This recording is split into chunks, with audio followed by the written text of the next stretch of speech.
Without them, we are with the animals. Listen, do you understand, first of all, besides the fact that the case is in great 3 times, like...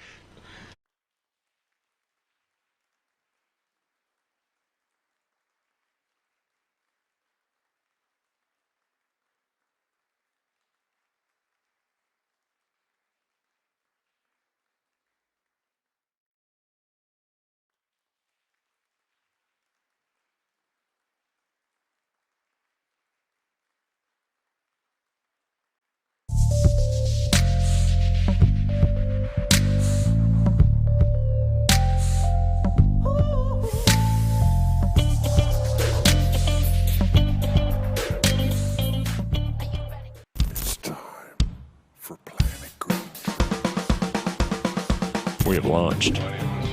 We have completely launched. We've started the show, and it is Planet Green Cheese. We're about to embark 2 hours of medical marijuana and marijuana reform in Michigan, and nationally, and internationally, and even in Spaceland. Please welcome Tim Beck. Oh, thank you so much, Michael. Really glad to be on the show. Thanks for staying with us. Planet Green Cheese, episode number 395. Is that right? Correct. Calling it Working Man.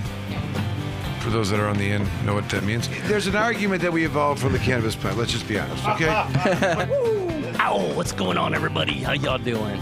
420th episode. Yeah! Please welcome Steve Miller. Steve Miller. Ow. Thank you for the kind words, Mike. And we're here now still with Q, who, as I was trying to lay some kind of foundation before all the objections came, as it happens sometimes. I've got an agenda here. I see. I usually resist agendas, and I will tell you that I'm not really going to follow this. I mean, this is a celebratory of the 420th show. Anything goes. Please welcome my dear friend, looking like very Dylan-esque tonight, maybe more Laszlo Dylan-esque, if there's a thing. Jeff Frazier. President's I've had more people at their arraignment than I have. That's really funny. If you're a connoisseur, you're going to want the good stuff. And if you want the good stuff, you're going to go for the mom and pop stuff because that's the good stuff. We got only Jamie Lowell. Hey, don't leave the studio. Don't leave the studio, Jamie Lowell. It's just a real pleasure to come here and congratulate you on your 420th show, and thank you for having me on a few times over the 420.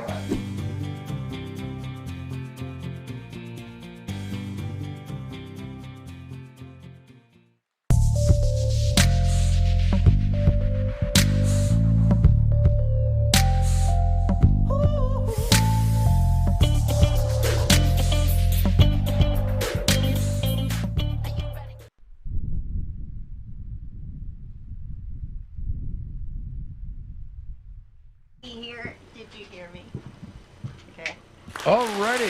We have launched. Alrighty. The big show. Huge. Very excited to begin here as a show number 500 and saying that 500 episodes. 500. The 11th.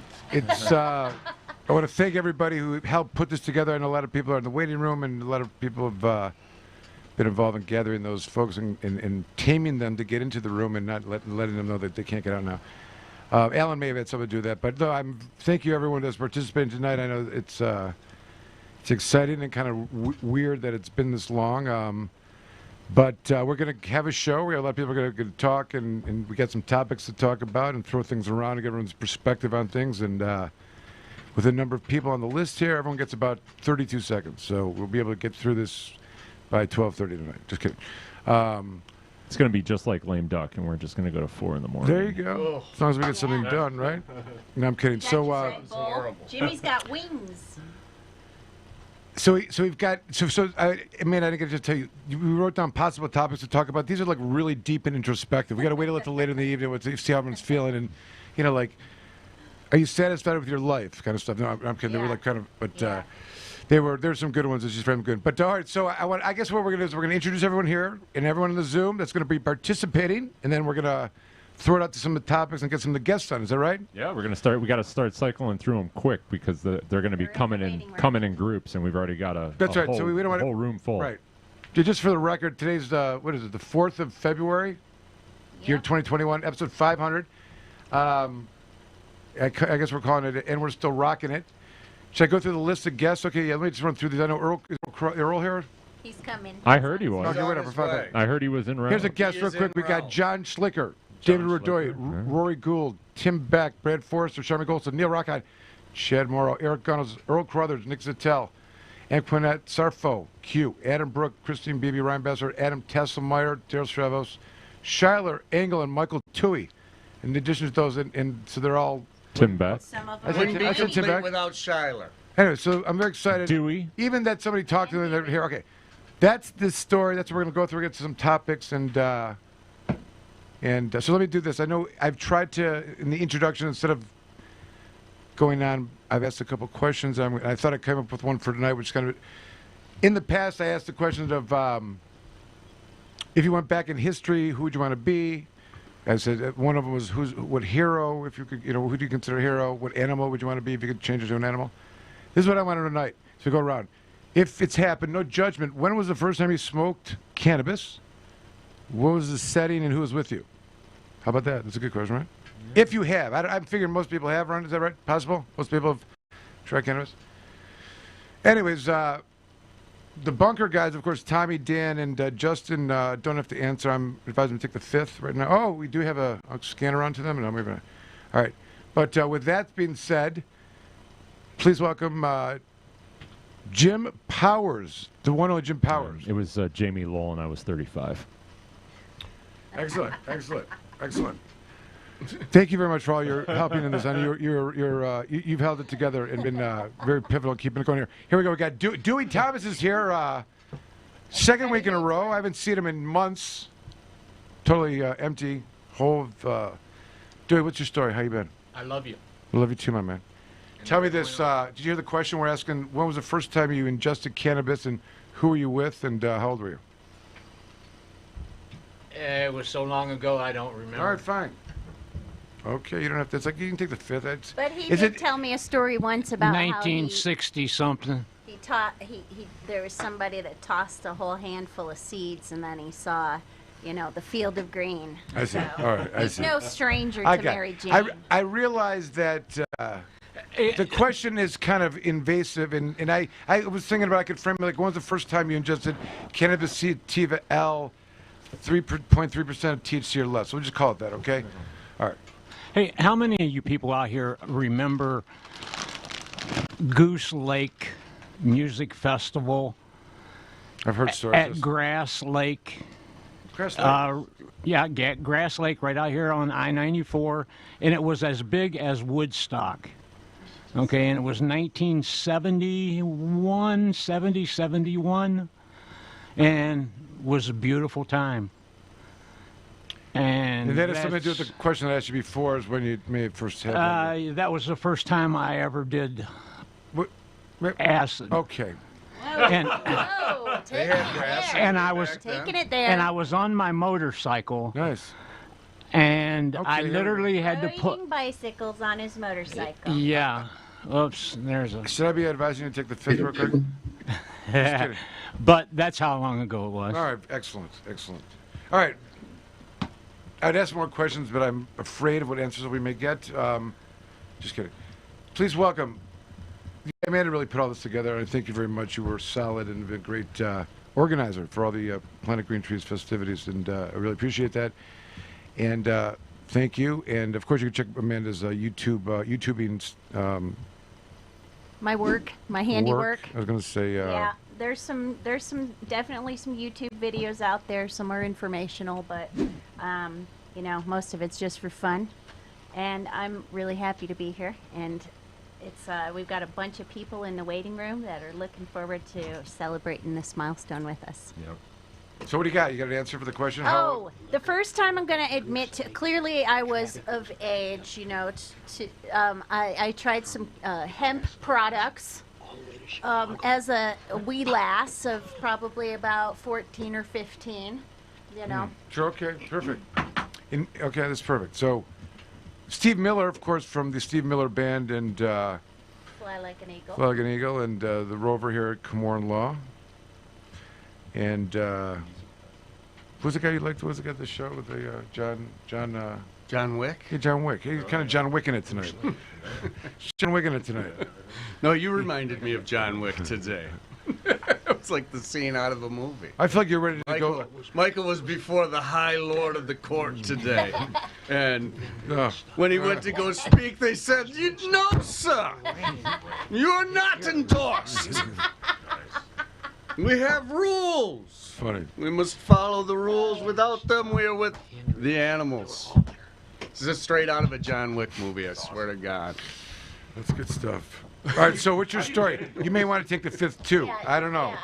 I had some really prying questions. Other people may not care as much. Oddly, I have a close answer to Jim. It was with Jamie Lowell. There you go. I was about 44 years old, and I had obtained my medical marijuana card, patient card by this time, but I didn't have the chance to try it until Jamie Lowell confronted me one night at the Rooster Tail. And before I was speaking, I remember that he night. handed me a vape pen and says, "You better hit this, or I'm going to still think you're a cop." Those were literally his exact So what else words. was I to do? First time I'd ever tried marijuana, just then forced by Jamie Lowell. Jamie is responsible for everything.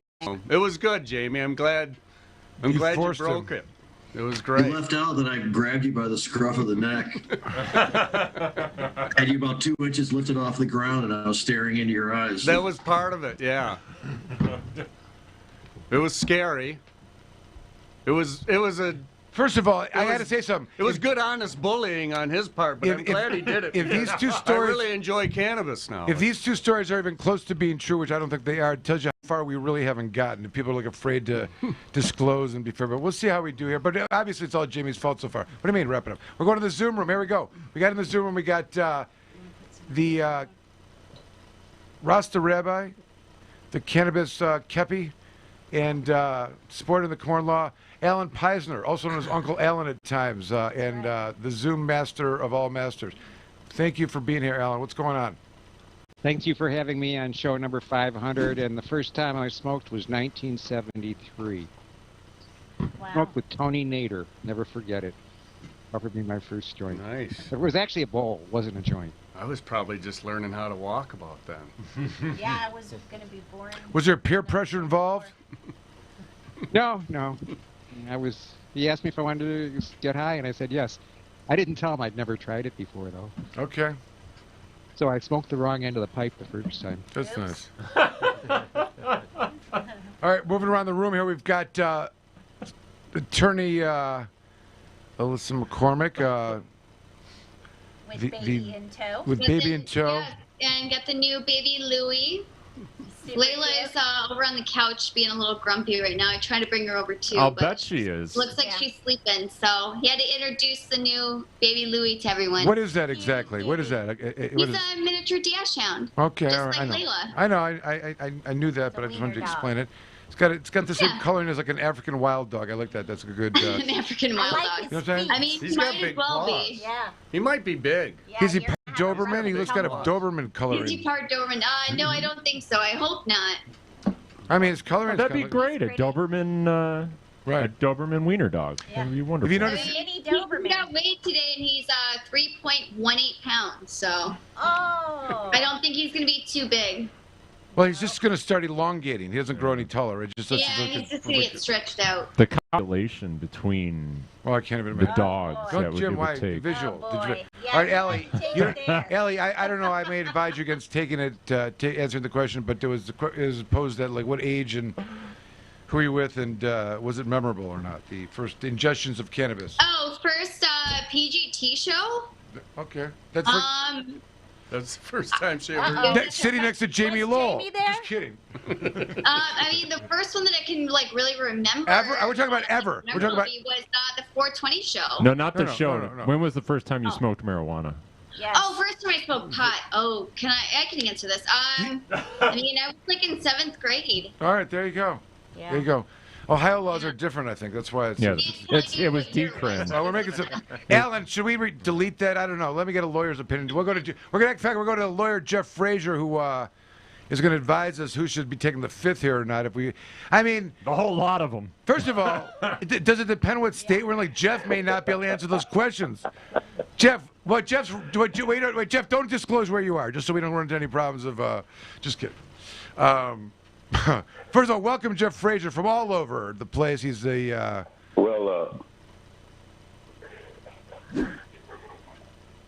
Hi, Jeff. What's happening? Everything all right over there? So let's see. When was the first time you ever indulged in the ganj, the sticky icky? Well, I'm not Jeff, and it was junior high. Junior high,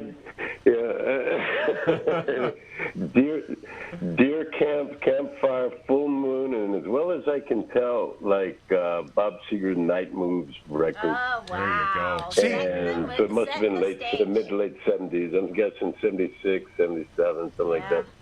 And I stared at the campfire all night, howled at the moon all night, woke up and ate 12 eggs. Nice. And here we are. See, that's what the kind of answer I was looking. Thank you for participating, Jeffrey. Congratulations, brother. Thank you. But I just do want to put that's an A answer right there. He went all in. I was looking for like the place setting. Throw the people you're with under the bus. And I really wanted to everyone because a lot of times I don't think people get affected when they first ingest, do they? I don't know. Anyways, let's move on. We've got one more on the Zoom here. If I'm not mistaken, it's the one and only Jamie Lowe, who is really the longest still attached to Planet Green Trees of all of them. He's survived all the He's a survivor. Mountain climbing and river swimming. That's right, Jamie. Thank you. Thank you for being here. Right on, 500. And Jamie, of course, that's at 500. 500. How's everything going over there? Do you have a good thing going on? What's your first experience with cannabis, if any? I have sisters, older sisters, 5, 7, and 8 years older, and I was about 8 years old. I was in a car with my sister and her boyfriend. Her boyfriend lit up a joint and handed it to me, thinking it was funny. I think. And I hit it a few times, and that was cool. I'd seen such behavior go down, and I hit it. I smoked between 8 and like 13 or so. I smoked probably 5, 6 times and never really felt it. Yeah, then at 13, you took a 6-month break. I was actually with, if you know the car dealership around the area in Oakland County there, Dean Sellers. I was with Dean Sellers. He had some really awesome cannabis and smoked some, and I definitely got really high for the first time that night. So that was the first time when you're 8, that's when it happened, or this is another time? First time I smoked, first time I got high, I was like 13. Okay. It's kind of, I'm horrified by an 8-year-old smoking marijuana, by the way. I don't know, I just maybe my parenting. It's hard to hear sometimes. Yeah, that's insane, by the way. But the world ended up being a better place. Obviously. Because of it. But all right, so good. Should we take a break? Listen, we got it all in. Jamie, thank you very much. We're going to take a very quick break. Got to stick to schedule. Very schedule. And then we're going to come back and we're going to bring on our first batch of guests. We got a ton of cool I want to thank everybody for being so patient with us as we get started. But you're listening to Planet Green Trees. This is show 500, and we'll be right back. See you in a minute. Okay. We'll do it live. Okay. We'll do it live. Fuck it. Do it live. I'll write it and we'll do it live. And thing sucks. We'll do it.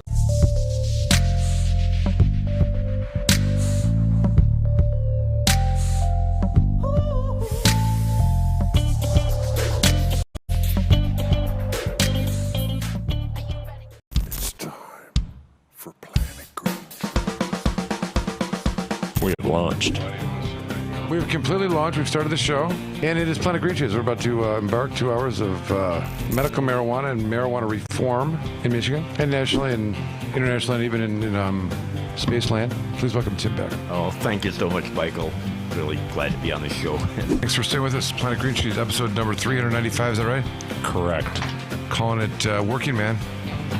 For those that are on the end, know what that means. There's an argument that we evolved from the cannabis plant. Let's just be honest, okay? Ow, what's going on, everybody? How y'all doing? 420th episode. Yeah! Please welcome Steve Miller. Steve Miller. Ow! Thank you for the kind words, Mike. We're here now still with Q, who, as I was trying to lay some kind of foundation before all the objections came, as it happens sometimes. What kind of agenda here? I see. I usually resist agendas, and I will tell you that I'm not really going to follow this. I mean, this is a celebratory of the 420th show. Anything goes. Please welcome my dear friend, looking like very Dylan-esque tonight, maybe more Laszlo Dylan-esque, if there is a thing. Jeff Frazier. The presidents have had more people at their arraignment than I have. That's really funny. If you're a connoisseur, you're going to want the good stuff. And if you want the good stuff, you're going to go for the mom and pop stuff because that's the good stuff.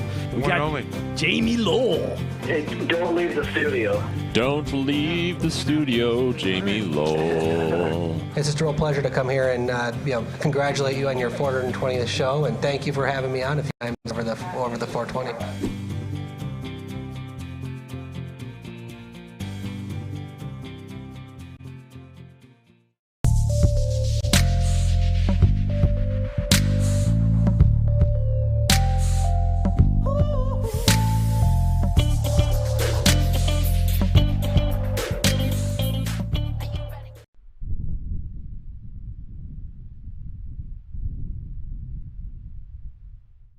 John, or no, let's do this. Hey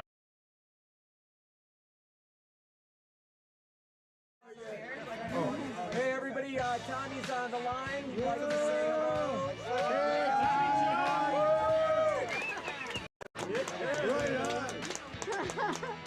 Jamie, if you want to pass that around, everybody can kind of say hi to them and maybe light up if they want. And I do actually have some official Chong's Choice California bud. All right. So let's get one of these, okay? I'm doing it for America. Where's Deborah?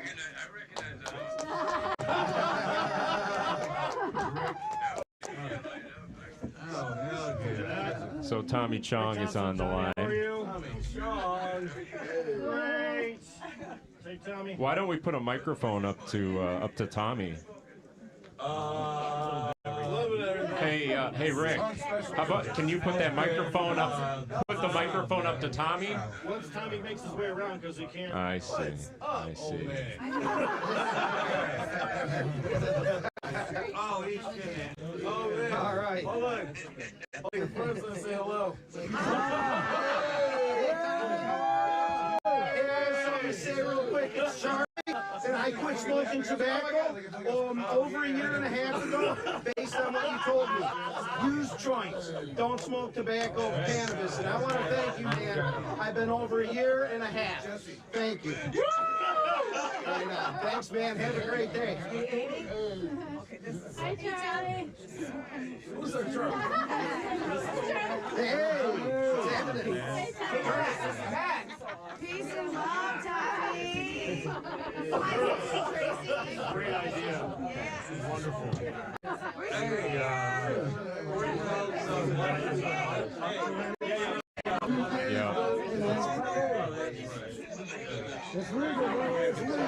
I think Jamie did a poor job. He had one job. So loud in here. All right, here we go. Might be coming in. All right, Jamie. I don't know if you want to try to put that up to the microphone. Let's put that up to the mic, Jamie. All right. Put it right up to the mic. Hey, man. So we got Tommy here. So do you have a legalization message for us, Tommy? Yeah, you suck, you don't blow. Good advice, some man who knows. Unless you have to. Then you do what you gotta do. Oh, yeah, okay. Oh, that's, yeah, probably. Tommy, are you celebrating with Michigan today? Doing anything special in town? I forgot all about it, tell you the truth. But I'm in Toronto doing a television show, so I'll definitely mention Michigan when I do the show tomorrow. Are you doing another dancing show, Tommy? Because we love you on that one. No, I'm still recovering from the last one, man. I'm still trying to find out why the hell I went and put myself through all that. But I'm still dancing, though. Well, Tommy, we wouldn't be where we're at here in Michigan without the work that you've done, without the foundation that you laid, without the way that you helped to normalize cannabis use throughout the United States of America. So the entire state owes you a big debt. Thank you, my friend. My pleasure, my pleasure. I'd do it over again if I had the chance. When are you coming back? When are you going to be back in town? I have no idea, man. Oh, this guy. I just go week to week, month to a month. I don't know. We heard great reviews of your recent performance with Cheech up at the casino here in Michigan. Good job. Yeah. I was there. It was awesome. Yeah, there. Oh my God, it was so So fucking Matthew Abel from Cannabis Council just joined us. Yeah, rolling out of our seats, man. Oh, it was great. Yeah, we had a great show. Dirty Dan, goddamn Dirty Dan. Dirty Dan, dirty, goddamn, dirty Dan, goddamn, dirty Dan, dirty Dan, dirty, Goddamn Dirty Dan, goddamn Dirty Dan. There we go. See, that's the vision of the song I gotta have. See, Amanda was supposed to catch on and be my female key, female vocal in the background going, Dirty Dan, Dirty Dan. Goddamn Dirty Dan, Dirty Dan. goddamn Dirty Dan, goddamn Dirty Dan. Here's Michael Komorn with more Planet Green Trees.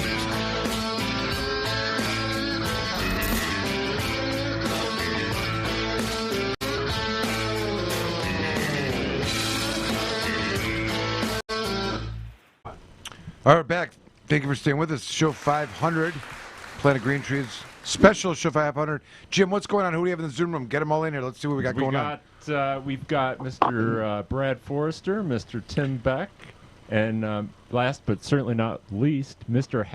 Bash, Adam Brook himself. Adam. Thanks for joining us. All right, all right. Brash works. Good to see I might you, Adam. actually change it to that. I got called out today on social media for using the moniker Mr. Hash Bash, which I will add was given to me. I would never, ever, ever use. I would never, ever call myself that unless it was given to me. And You are Mr. Hash Bash. Definitely. Whatever. There's no doubt about it. Whatever. The point is, I prefer brash. I kind of like Brash. that. That's It rolls off that's the a tongue. little sexier. It does is. to me. It is, totally. You know, nothing wrong with a little reinventing. That's right. Hey, you know, the wheel's already been invented, so what else could I reinvent? That's right. Yeah. Adam's prolific blogger, video blogger in his own right. I know he conducts a The old dab and stab. dab and stab for Dab and people that are scrolling through their Facebook feed and want to stop for a minute and hang out with Adam. He's right there for you. It's actually It's quite. actually been pretty fun. Yeah. I've been It's hanging like, out. it's like, what are you last couple doing? We're hanging days. out with Adam a little bit. We're just, Just some good stuff. hanging out with Are there a tunes coffee. involved? Is there tunes involved? Yeah, Is he there's okay? tunes. He has different hats and stuff, and we're always just BSing in there. I've jumped in a few times, and I've said I haven't, watched and liked and yes, but I see it's enjoyable. It's like this is how we're doing it now. This is the way, and it's entertaining. I've been doing that show Dab and Stab for a couple of years now, 4 or 5 years, different platforms. It's, to my knowledge, the only blood glucose game show out there where we guess my morning blood glucose. That's right. And of course, there's marijuana involved, so that keeps us on the straight and narrow. It's a real unique experience doing the volume of stuff that I do. Let me ask you, just out of curiosity, does the ingestion of cannabis impact your glucose measurements? In what way? Yes. So the reason this show exists is because I was turned into a diabetic in prison, and the whole stabbing my finger, taking insulin, all of that reminds me of being in prison. So I found that if I got really high first, then it was all much easier, as everything in life is when you're really high. So I started doing this and then started going live with it. And sure enough, cannabis will lower your blood glucose levels. So if you smoked enough of it, you wouldn't need the insulin. However, I find that that's tough to do. If you've ever seen, we call it a whitey. If you've ever seen anybody smoking weed that turns, a sheet of white, and they feel like they got it, hey, I need some fresh air, and they stand up, and we see this in Amsterdam all the time. As soon as they hit the fresh air, bam, they pass out. Well, that's because their blood sugar dropped. And that comes from not eating and smoking copious amounts of weed. Of course, when you're 6'4" and 300 pounds, you don't have to eat, and you can still smoke copious amounts of weed, and you won't get a whitey. I'd love to have a whitey. To pass because you smoke too much weed. That's a blessing. You know, really, I have to bring this subject up directly to Adam Brook. You know, I'm diabetic also. I didn't know you were, okay? And it's an interesting, it was discovered like in 2017. And I didn't do anything in my mind, to cause it. It just hit. And, it's controlled by oral medication, this metformin and, glipizide. And I follow, I do pay attention to diet, although I never had a problem with diet. Too much because I never really was into sweets and all that. But the point is this cannabis thing. It's an idea. I've never changed the ways I've used cannabis. But bottom line, when I'm thinking, my A1C was up, fairly heavy, the last year, maybe year and a half. And part of it, I think, is stress. And this was what the doctor told me, over COVID, and all this goofball election stuff, and this sort of thing, and personal issues that can do it too. You can do the perfect Stress. Stress definitely raises your blood glucose. I find that. I just went to one. You see these meters being advertised on TV now with the little thing. We're all wearing the thing now.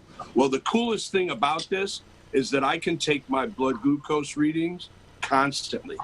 I can do it 10 times an hour, 10 times a minute. I reach into my pocket, I grab my little thing, I wave it on my arm. Oh, wow. Boom. I eat something, I can tell what it did to my body.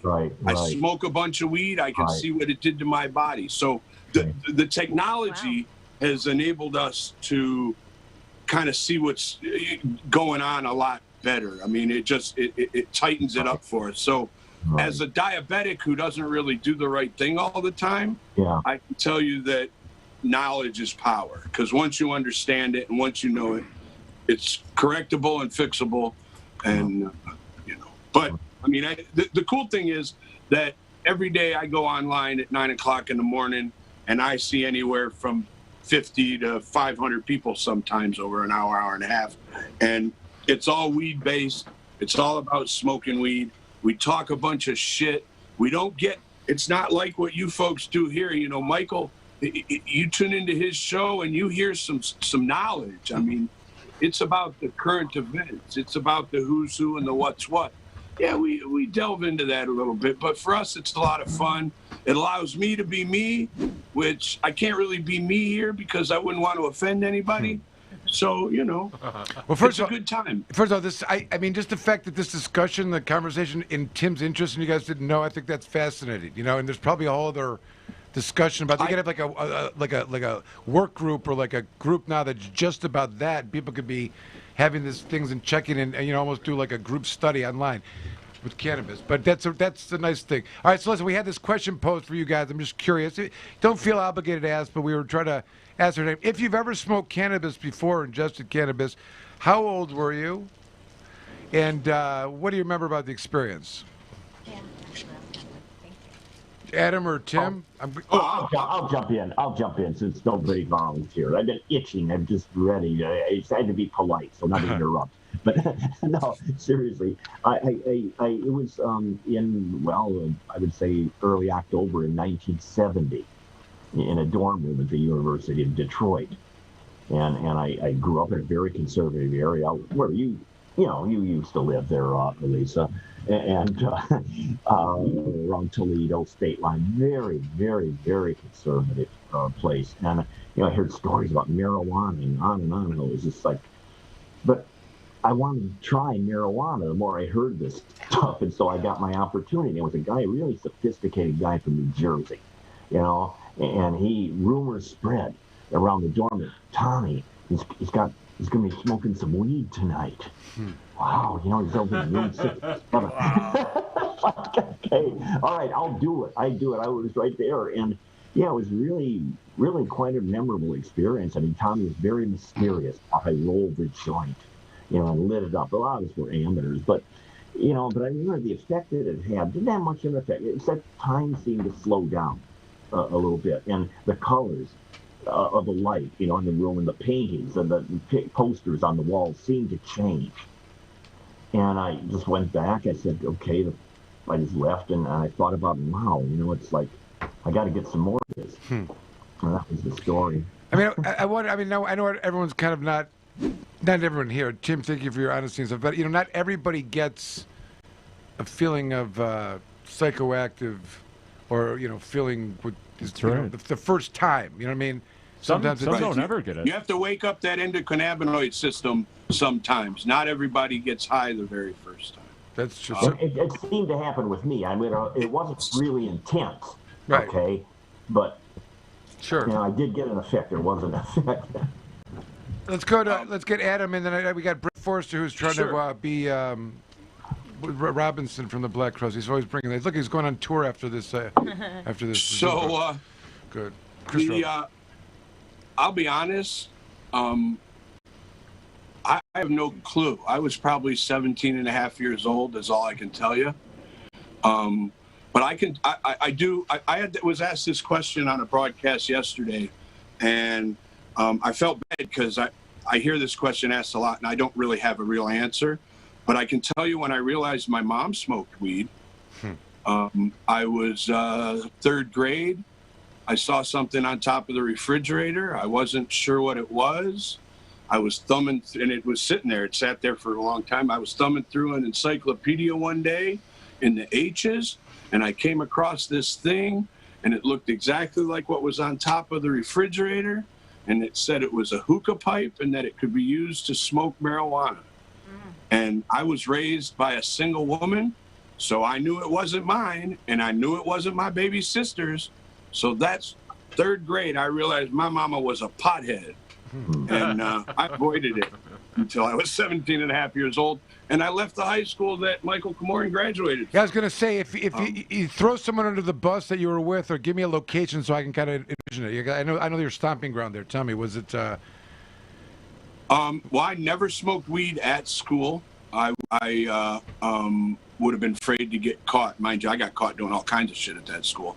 But my stepfather, at one point, owned a delicatessen in the mall right next door. Cy Ginsberg was that owned Pickle Barrel, was my stepfather. Oh, yeah. That's how I ended up in Southfield when my mother married him when I was in the 4th grade.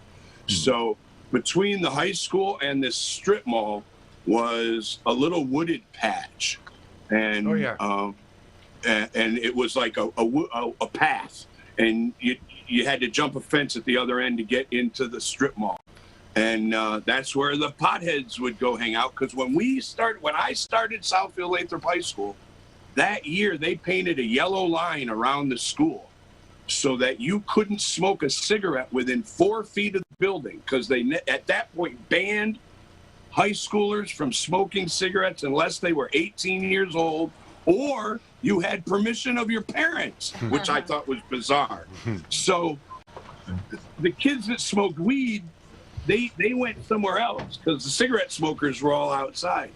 And one day walking from school to the restaurant, I saw these people, and I know it happened there. I don't remember with who. I just know that was the first place.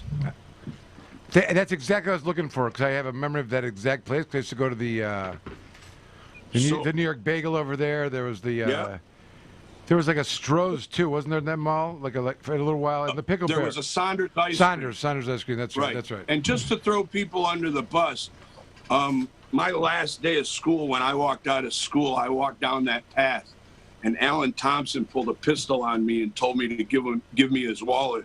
And I told him to go fuck himself, and I walked away. And at that point in my life, I decided the next person that points a pistol at me was going to die. So I learned a lot in that alleyway there. Yeah. Represent Southfield. I'm just kidding. I'm just kidding. They closed that school. It's no longer a public school. It's a private one. I know. My experience was similar. It was, but I don't remember any guns, but there was. No. But I was also the athletic trainer at that high school, so I knew everybody. I knew all the athletes. I knew the kids that were superstars. I knew the kids that were losers. I was a well-known person in high school. Listen, and you have to promise me that I saw a lot of stuff. You have to promise me to come back and we'll do like a high school podcast. Seriously, this has been this idea. We can talk about people. We can get them on the air from South Lathrop. You know, we can talk about who's cool and not cool, and then come in and defend themselves. It'll be a lot of fun.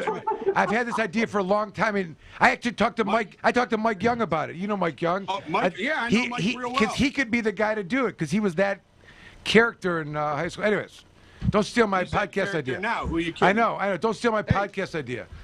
Ready? There you go. That's who right. the fuck is Mike Young? Everybody, who the F is Mike Young? Go follow this podcast. Anyways, that's all I got. I appreciate being here, Michael. It's great to be on your 500th show. As you know, I've worked with Sinclair for years, and he's up to like 895 shows now. And I was there in the beginning with him. And to see you come on board and what you've become is really impressive. So shout out to you. And I'd love to do that later. Yeah, we're going to do that. We're talking more. Even though I was a dropout, motherfuckers. Sorry. It's good stuff. You got service. All right. What? We got Brad. We got Brad. Brad Forrester, now you're a regular. And you're going to have to come back next week and tell us about your high school stuff. So thank you again, Brad. And I tried to make the point last time that with Brad. And let me just say, you know, I know a few people said that Brad was one of the reasons they got into advocacy. And this really goes back to Tim Beck, who's also still here. I remember meeting him way back in the that Detroit structure. Yeah, it was Greg Francisco, Hillary Delaney. This individual is Bradford Forrester. That's right. And a couple other guys, you know, folks. Sure. Pi is less than black guy, young, very charismatic black guy. Mo. Really maybe. know how to get the pitch. But yeah, that's where we met, and I thought you were pretty smart. I thought this is a smart guy. Okay, that was my first impression of you. You know, and you could talk turkey right away politically. I was going to say there was an experience. That's right. I remember that. And I gave Brad a lot of credit. Brad and Greg Francisco, the vision of trying to create a platform for patients. There's, you know, Tim, I think I've gotten the story from you. MPP came in. We're going to do it. We want no control, and they kind of left, and there was just a vacancy of kind of what to do. What's medical marijuana? What's a caregiver? You know, and Greg and Brad had this vision, and they put it. And, you know, the inception of it, they had the wherewithal to kind of lay out some kind of format that it never. I don't think it ever really. I think it had like a utopian feel to it. And unfortunately, yeah, you know, I could pick 9 or 10 reasons. A lot of kudos should go to Greg Francisco. Yes, and Brad. He filled that vacuum. There was a vacuum in leadership. It was like MPP, and this was it. Or you get a boot in their ass, or you're sued, or some shit like that. And they were really rough forward. And then finally, when they got out, it was Greg Francisco. Yeah, but Brad, real hardcore activist. But Brad was. We got to get to Brad's answer to the question. All right, hold on. But I want to say Brad put up with Greg that whole time. He gets a lot of credit. Come on, he just kidding. Brad, please welcome. Thank you. Speak. You're like you're silent. I don't like that. Oh, say something. Is that a fake picture of him? Just kidding. Yeah, I apologize for being so silent, Michael. Got around to processing some of the fall harvest, and I ended up making about a half a pound of bubble hash. Ooh, so like nice. For the past few days, I've been touring the living room and kitchen, man, and that's about as far as the Brad Forrester tour has been. You know, you look so calm, and I feel bad I even disturbed you. You look like so, you know, I thought that. How dare you? Very calm, and so. All right, so answer the question, and I'll let you go back to your state and then of. We gotta go to a break. Right, I don't want to disturb that. You just sit there and look, relax, and let it generate to all of us, and we'll get the calm from you. But go ahead. What was your first, if it ever happened? Did you ever encounter cannabis? What age, and was it a pleasant experience? Did you get psychoactive? Yeah. You know, my very first time, it was totally unexpected. I was 13 years old. And I wanted to go Christmas shopping, and my cousin, an older cousin, and his girlfriend were going to go, and they called me, asked if I would like to ride along, and I said, heck yeah. Not even thinking, you know, of what the possible consequences were. But we we drove to the mall. It was probably 10 miles or something. And in that 10 miles, they smoked 3 fucking joints. In the car, the windows rolled up. And I had never smoked before. So, I got pretty rocked. I enjoyed it, though. I mean, it was, I wasn't hallucinating or anything, but, we ate at the mall, and I was damn happy about that. Delicious, too. Yeah, so, but, after that, I think it was probably a couple years after that when I, kind of smoked. My crew, my circle of friends started smoking, and, I was not shy about it at all. I had experienced it earlier, and, I liked it. So when one of my buddies came around with the bag, fucking hey, let's go. So if we were to make some statistics out of many of these events of people smoking for the first time were directly related to Jamie Lowell, I want to point out. Some of them were in cars and driving as if that was not a thing, and it's important because, I think there's a lot of hype unnecessarily in that regard. There is. And there is.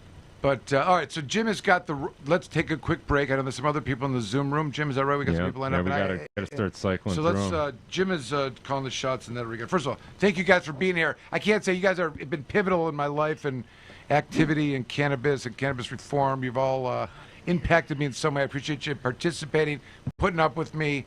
Love you guys. Be safe, and we'll get you on some other times. And looking forward to talking to you as the years go on here. Thank you. Thank you, Michael. Appreciate the opportunity. Thank you, guys. All right. We'll be right back. We'll be. Go ahead, Jim. The Planet Green Trees Show. Join the Michigan Medical Marijuana Association today. MichiganMedicalMarijuana.org. The MMMA is focused on the well-being and safety of medical marijuana patients. The MMMA site provides the most comprehensive and up-to-date news on legal issues, politics, research, cultivation, as well as the various strange products and methods of cannabis use. Come join the discussion with the most knowledgeable and passionate advocates in Michigan today. MichiganMedicalMarijuana.org.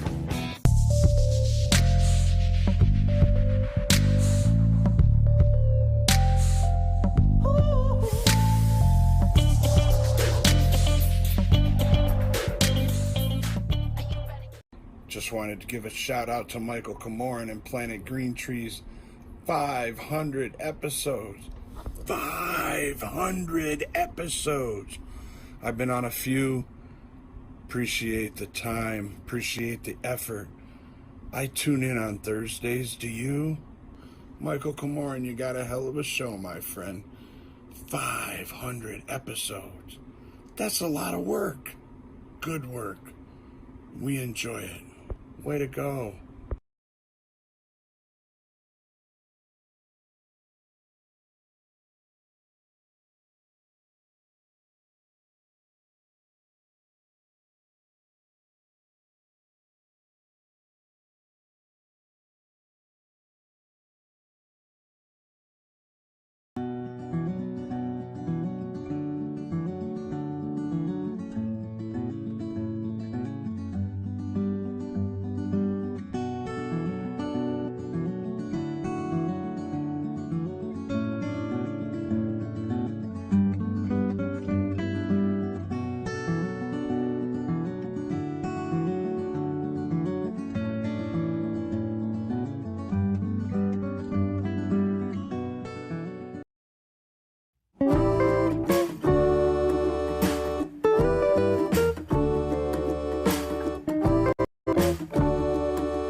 Michael, congratulations on your 500th episode, Planet Green Trees, the original podfather of Michigan marijuana. Thank you for all your contributions over the years, criminal justice reform, FOIAs, always being there fighting.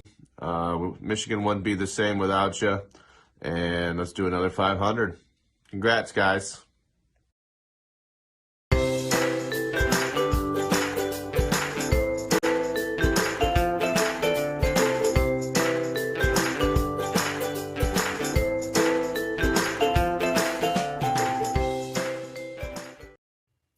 Happy 500th show, Planet Green Trees. I'm so excited for you guys.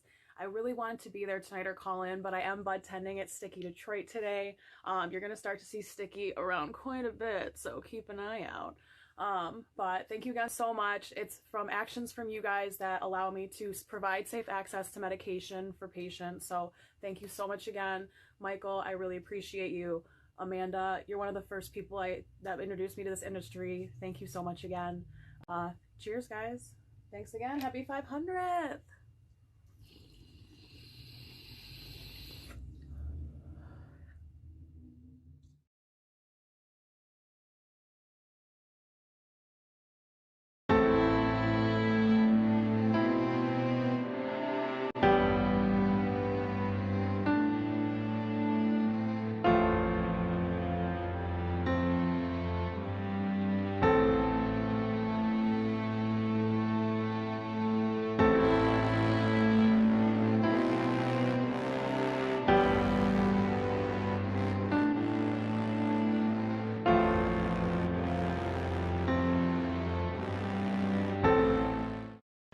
Congratulations, Michael. Planet Green Trees on your 500th show. The show is amazing, informative, and I know you've had a lot of help, Michael, with others like Jamie Lowell and Rick Thompson. Congratulations to all of you guys.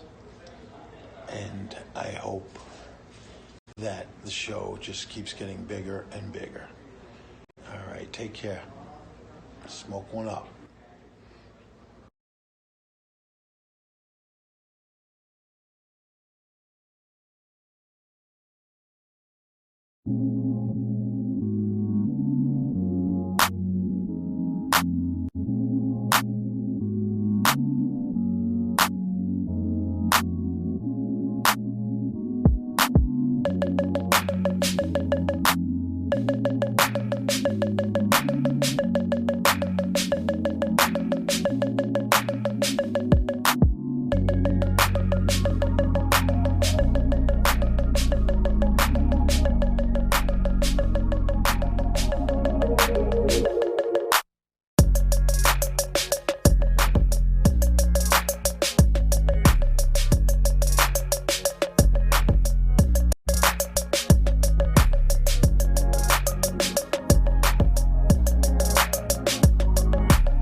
Bill Schuette led the charge against medical marijuana, and even after the will of the voters was decided and the support was enormous, he still continued to fight against the will of the voters, keeping patients from the medicine that they need.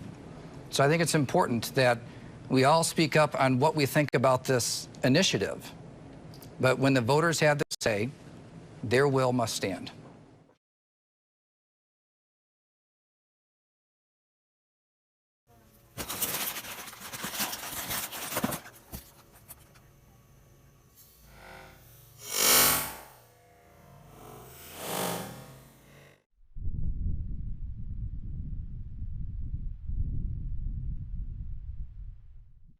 Here's Michael Komorn with more Planet Green Trees.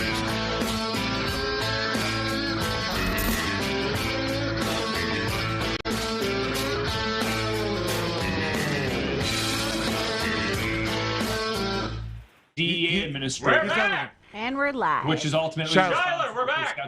We're live. No, it's fine. He's making his point. It's fine. It's fine. By the way, I was yelled at in the break because there's not enough time and too many people, so I can't talk or ask any questions anymore. I'm just going to say you guys are allowed to talk. Take your time. Jim's in charge. I expect this. Jim, tell him how everyone introduce everyone. Let's go. Come on. No. What do you mean no? No. Seriously, we just have a lot of people that then would name like them to and start say- spending time. Let's go. Come on, get them up in there. We Well, got we've from our got- list. I feel bad. I don't want to wait. No, Chad Morrow has joined Chad us. is excellent. Shyler Engle. Chad's a regular. Shyler's Michael Thue. Michael Thue's John Schlickler first time on and PGT. Eric Gunnels. And I believe Robin. as well. Tracy. Tracy's here. Thank you, Okay. Tracy. Excellent. Hi. All right, so listen, I welcome everybody. I know all of you from different versions of my travels, and I appreciate that for whatever that was. We're asking questions. First of all, thank you for being here, and being involved with the PGT over the years and participating and showing up tonight. It means you're my friend, and I appreciate that. The question that I posed out there is that if you've ever ingested cannabis, when was it? How old were you? And was it a good experience? And did you receive a psychoactive effect of some kind? You're come over here. We got to get you under too because you're not getting any attention. So let's start with Eric Gunnels because he's a public official and should have no problems. As we know in the video clip that he had, it's his free speech right to say what he wants to, and if he's going to be in favor of cannabis and coffee, That's a very good they're not going to stop him. They're not going to stop him. No. Eric Gunnels is here. Eric, how you doing? Hey, good, Michael. It's glad to be on the show. And yeah, I, for those of those, Michael, we were in the trenches together. What else is there to say? We've been in the trenches. Right? We've had. That was like the drug war. That's right. I mean, that was something, Michael. And and for those that don't know, I've been to countless of Michael's cases, and I've seen him in action.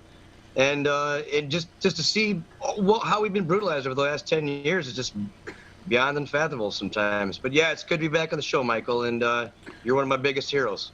By the way, so people that come to Mind Art Travel, I'm just taking 10 seconds. There's a Brian Conchu who was a prosecutor that was the kind of, is that his name? Conchu, right?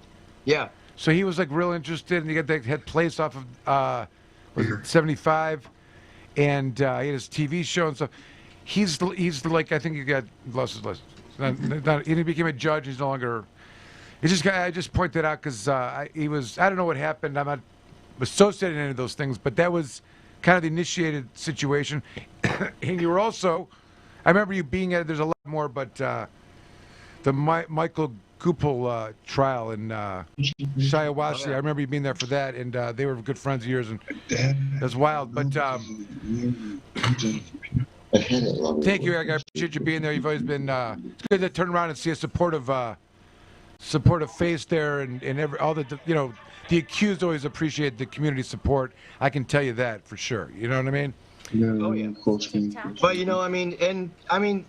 it was a great experience the last 12 years of activism. I mean, traveling the state, doing all kinds of things, and then to turn that into an elected official position as a township trustee, it's definitely been one of the greatest experiences of my life, and I'm glad I did it.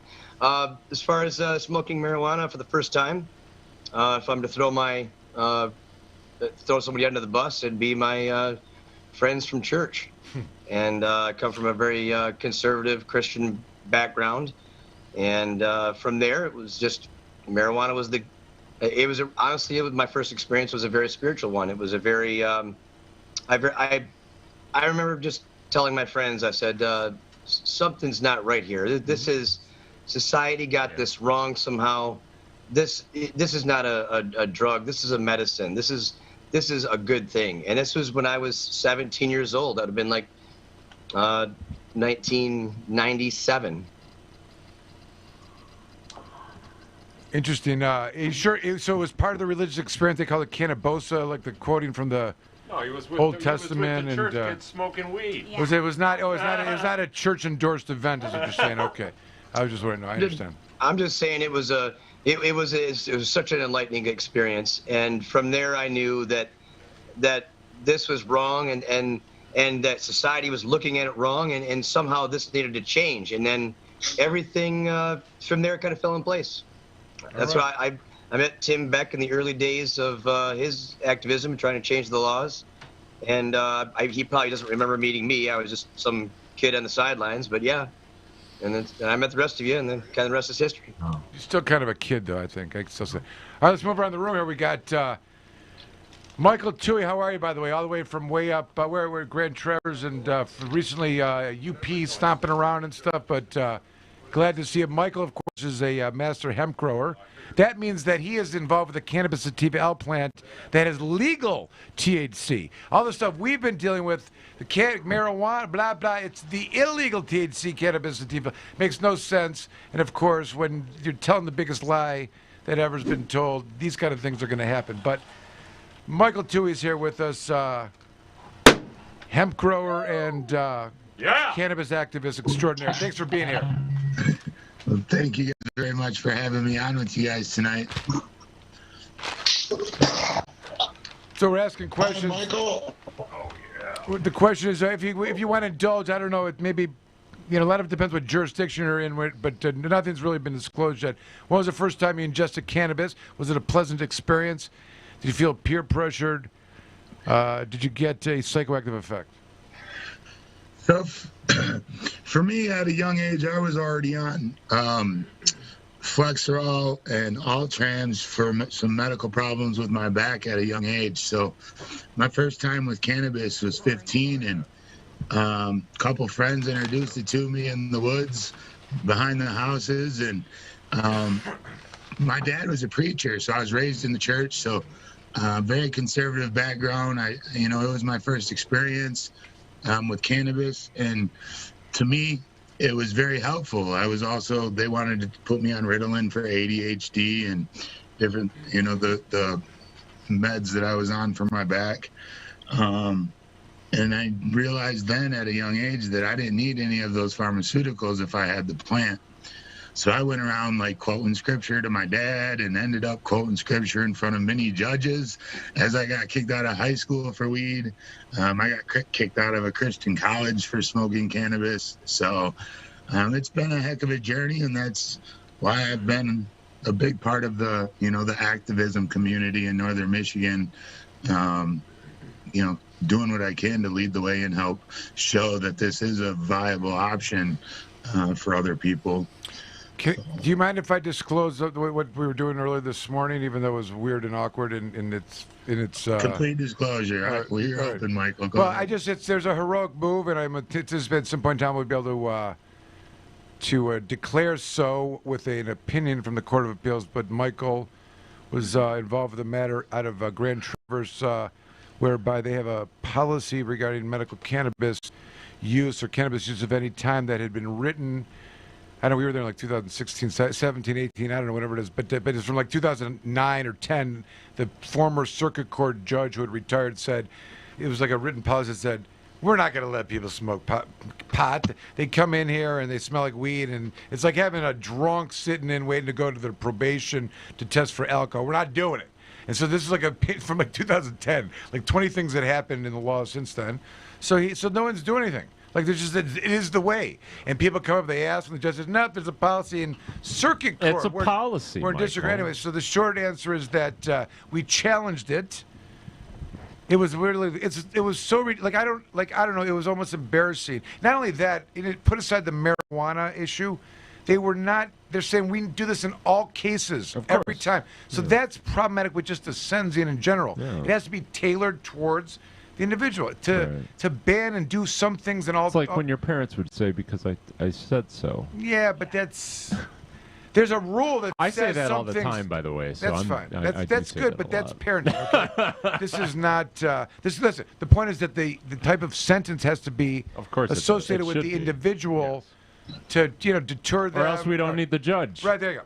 So anyway, we got denied this this is nonsense.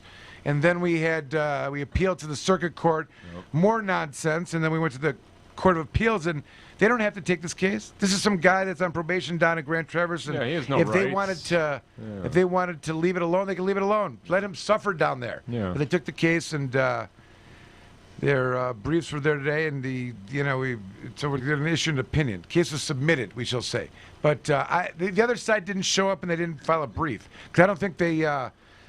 Let me be honest. My arguments in writing were so powerful that they couldn't even lift a pen and respond. That's what it was. But the point is that Michael wanted to do this to make a difference in Grand Traverse. That's the point I wanted to make. Very heroic. He didn't have to do this.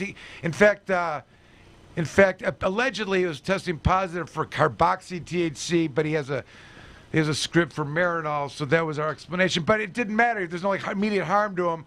But he still wanted to make sure that we end that nonsense. What year is it? 2021? Can you ever believe that we would be discussing this?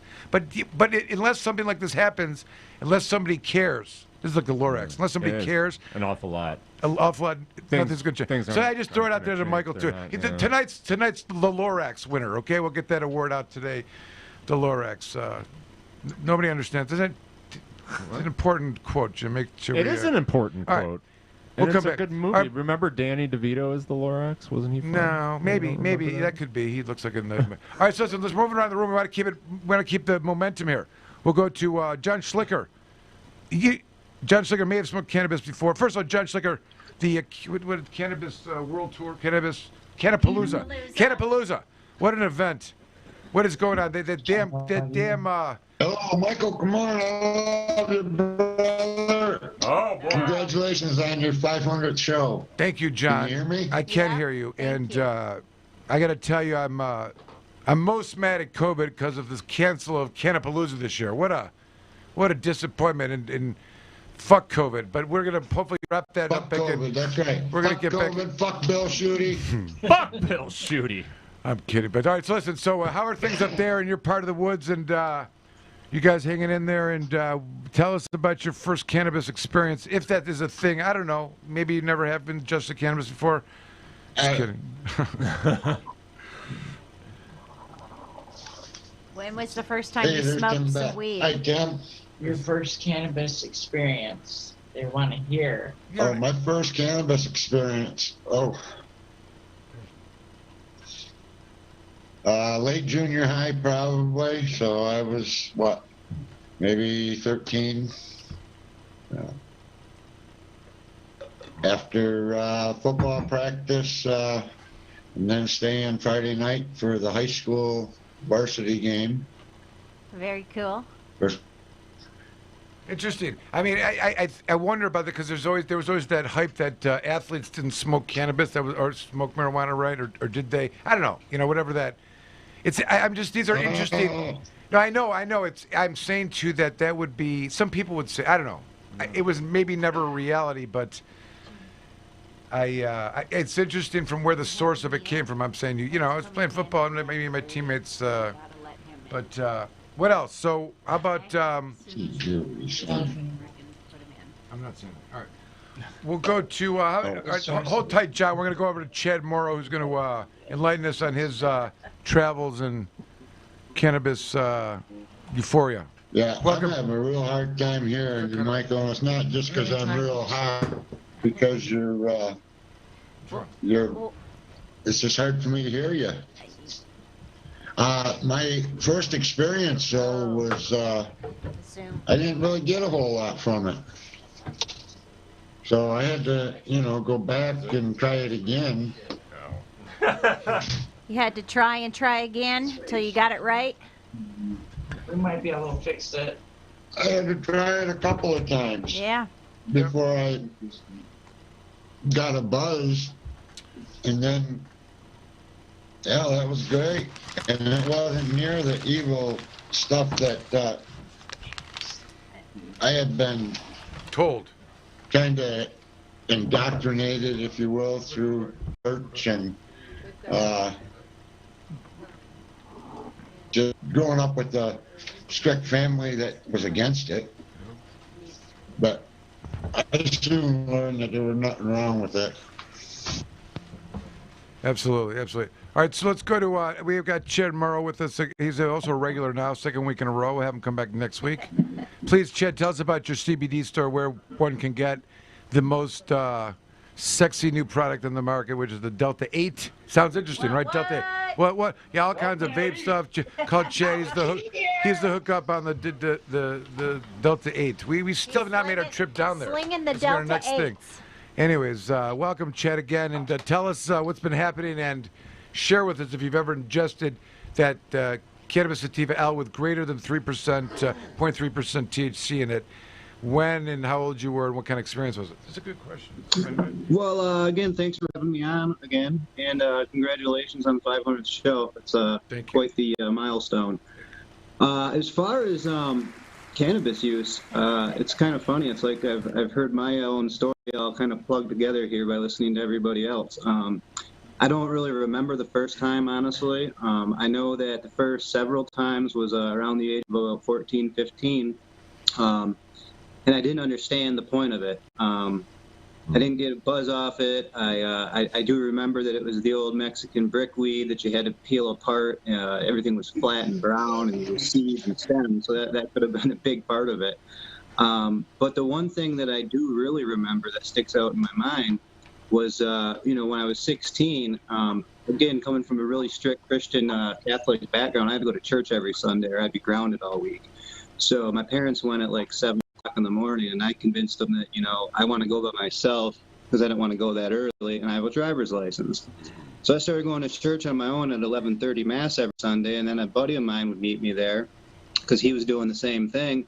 And we ended up, just kind of going down to the church basement and out the side back door, so nobody would really, people would see us in church, so our parents would think we were there. But we'd leave after 10 minutes.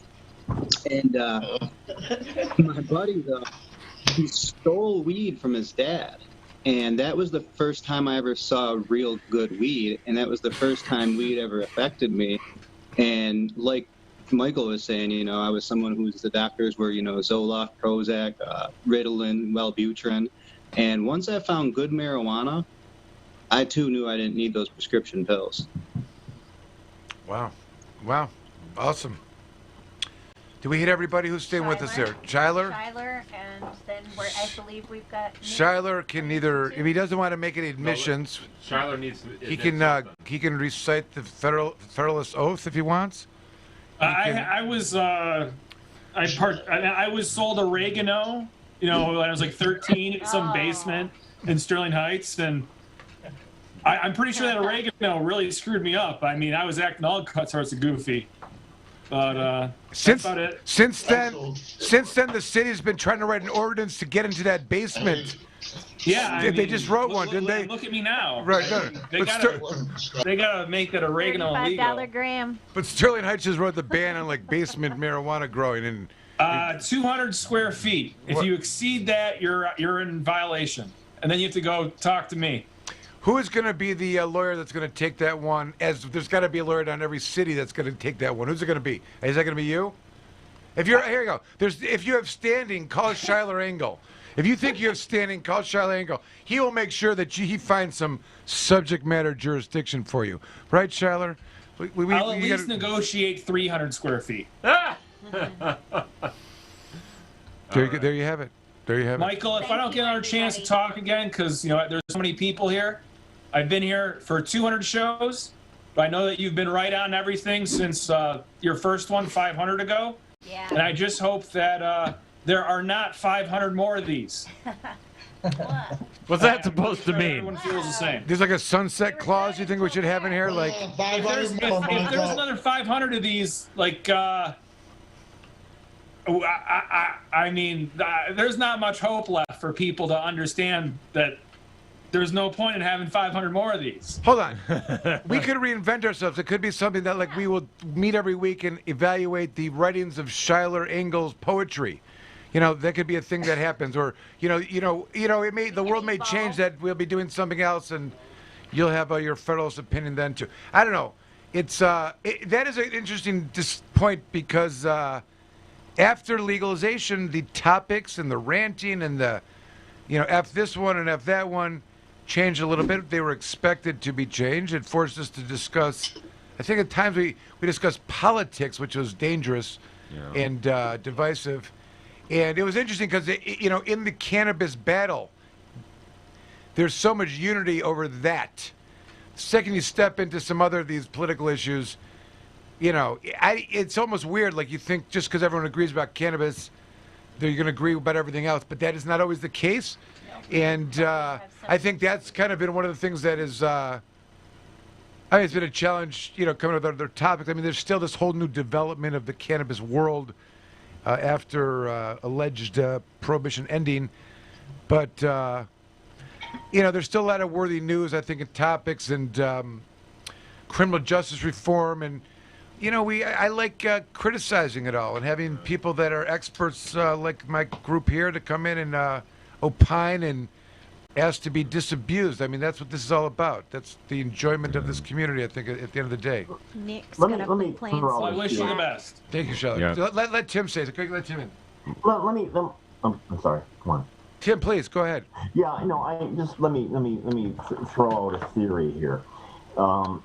People watching this now, all of us here, we have a kind of moral authority.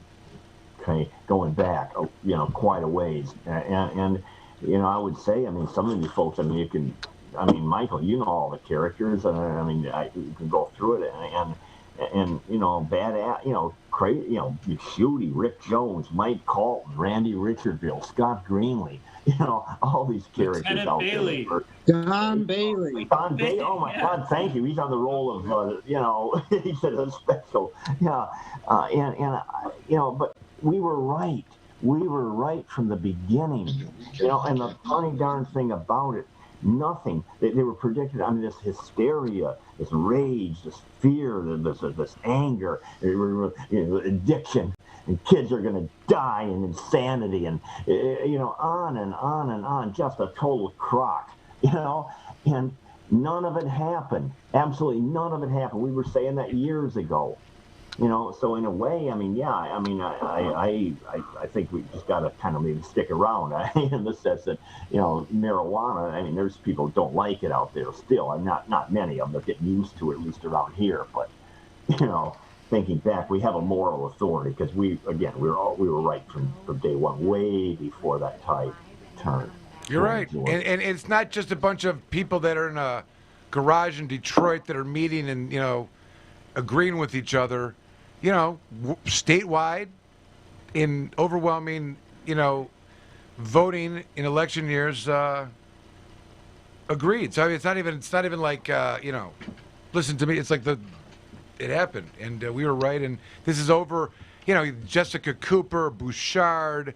Just the names of the antagonists out there. Gary Parks comes to mind. He's still kicking, if you can believe that one. Sure. For those lovers of Lapeer County, the old I don't know what, Jamie. What was the name of? I don't know. Lapeer was Bob Redden. Those days. Here, yeah. Yeah, we got. If I can just jump in real quick too. Another reason to talk about why we're needed to continue talking is.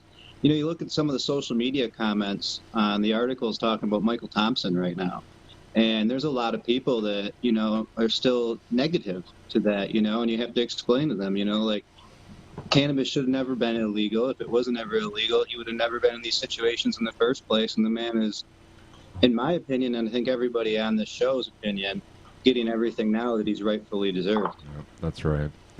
And that's a good good note to leave the segment Michael, on. We've got to when you first smoked marijuana? we've got What- Yeah, Mike, what's up with that? we've got to go to a break. Take a break, we'll We've come had right Nick waiting in the wings to perform here Oh, for we got- quite a while. We have live music. We must take a break. Nick, So we're gonna just take a quick 1 to 2 minute break, and then Michael we're will tell gonna us. cue Nick up, and That's the Nick's grand coming finale. online and is gonna do a performance for us, and then we're gonna move to the next group. So stay tuned. Thank you for tuning in. Michael, you can take the Fifth Amendment too. The Planet Green Trees Show. Join the Michigan Medical Marijuana Association today. MichiganMedicalMarijuana.org. The MMMA is focused on the well-being and safety of medical marijuana patients. The MMMA site provides the most comprehensive and up-to-date news on legal issues, politics, research, cultivation, as well as the various strange products and methods of cannabis use. Come join the discussion with the most knowledgeable and passionate advocates in Michigan today. MichiganMedicalMarijuana.org.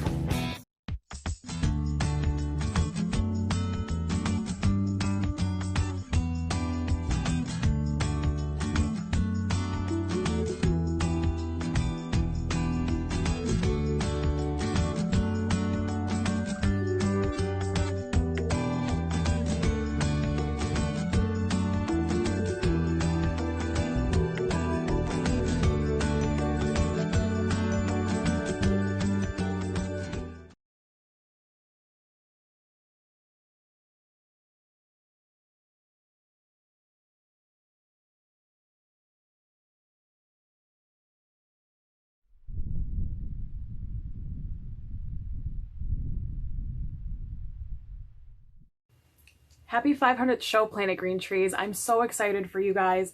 I really wanted to be there tonight or call in, but I am bud tending at Sticky Detroit today. You're going to start to see Sticky around quite a bit, so keep an eye out. But thank you guys so much. It's from actions from you guys that allow me to provide safe access to medication for patients. So thank you so much again. Michael, I really appreciate you. Amanda, you're one of the first people that introduced me to this industry. Thank you so much again. Cheers, guys. Thanks again. Happy 500th.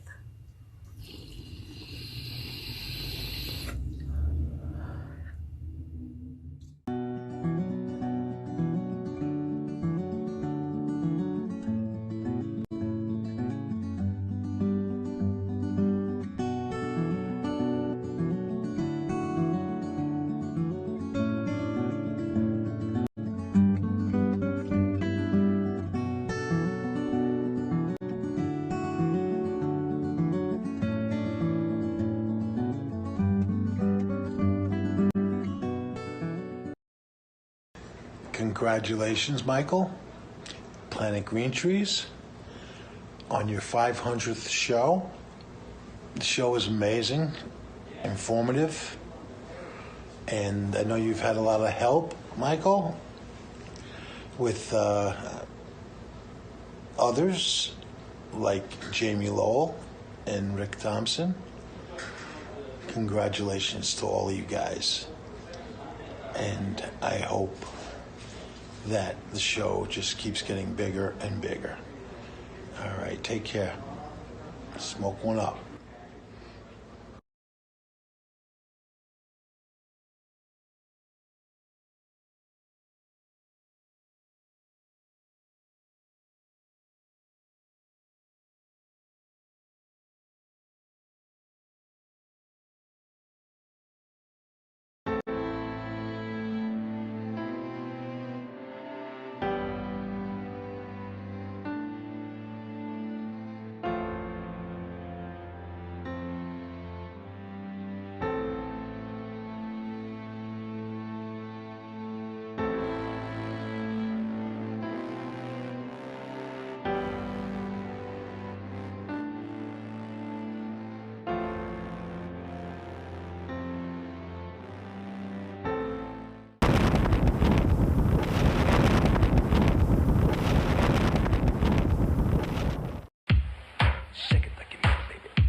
It's Amanda with the Amanda Report, sponsored by Komorn Law and aired on Planet Green Trees.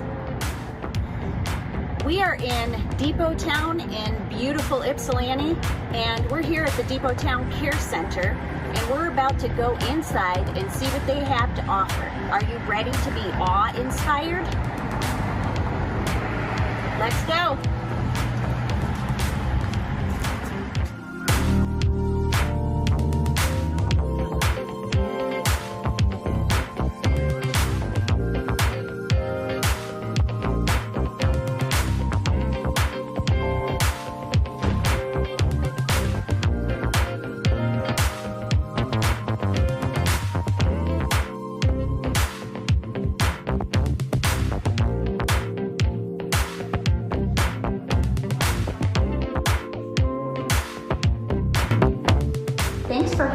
Here, first and foremost, but tell us a little bit about the Depot Town Care Center.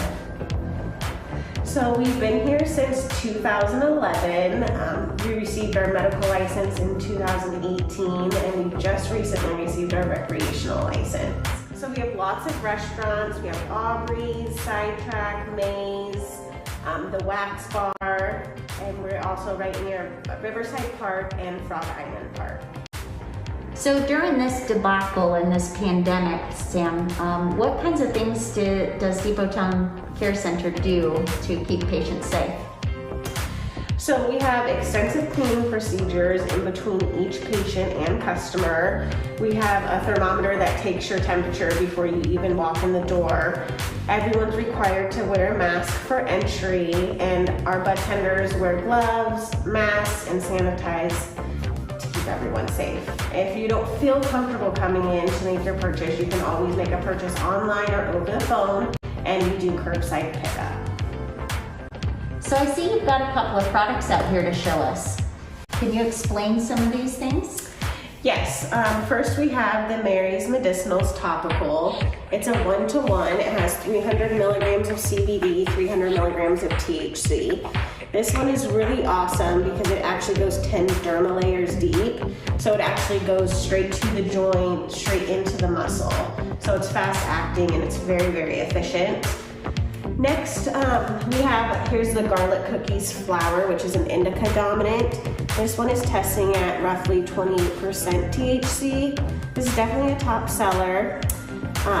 Next, we also have the Wana Gummies, which is a really hot seller. They're available in hybrid, sativa, and 1-to-1. They come in 10 milligram pieces. Very tasty. Yes. Good.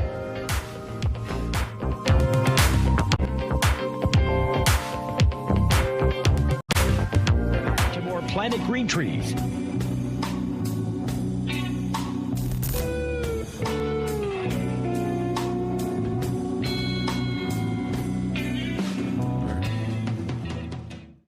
All right, we're back, episode 500. We're rocking it. We have all of our guests here. Earl Carruthers, who is a dear friend and family, and a recognizable figure in the time stamping of the insanity of the Michigan medical marijuana evolution and recreational. So Earl, come on, lean on in here. You got him? Is he on? Okay. He's in. All right, go back. He's in the clip. So, hopefully MDHHS doesn't come after you for that one. We've got Nick Zettell on the crew. But Earl, let's get Earl's answer real quick, and he can hang out for the music and get in the next. All right, hold it. We'll go to Nick. Right. We'll go to Nick. We got to go to We'll Nick. come back on. Nick, you're on at Jim's announcement. Yes, and we. Sorry, I don't mean to get antsy, guys. No, it's not. It's okay. We're running behind. I know it's difficult to believe that around here we're running behind. 4x4 measures will be fine. You don't have to move it up faster. It's fine. We'll be fine. Go ahead. We're really pleased to have you, Nick Zettell. Everyone knows Nick, and he's agreed to do a performance for us. And congrats, Michael, for the 50th show, or 500th. Holy shit! I was at the 420th, and that was pretty rad and really a cool event to be there in person at I think it was maybe Grow Green or wherever we were. It was a lot of fun, but appreciate you having me on here as well. So can everyone hear me? Yep, we can hear you. Cool. Play a quick song then.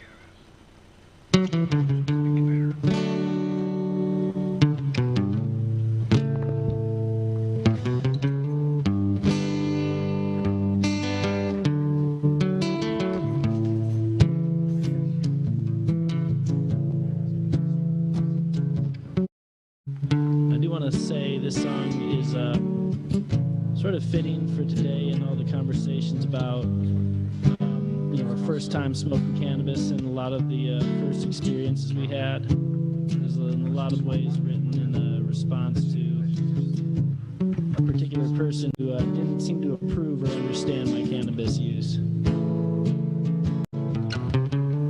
I think we've all been there with either a loved one or a family member.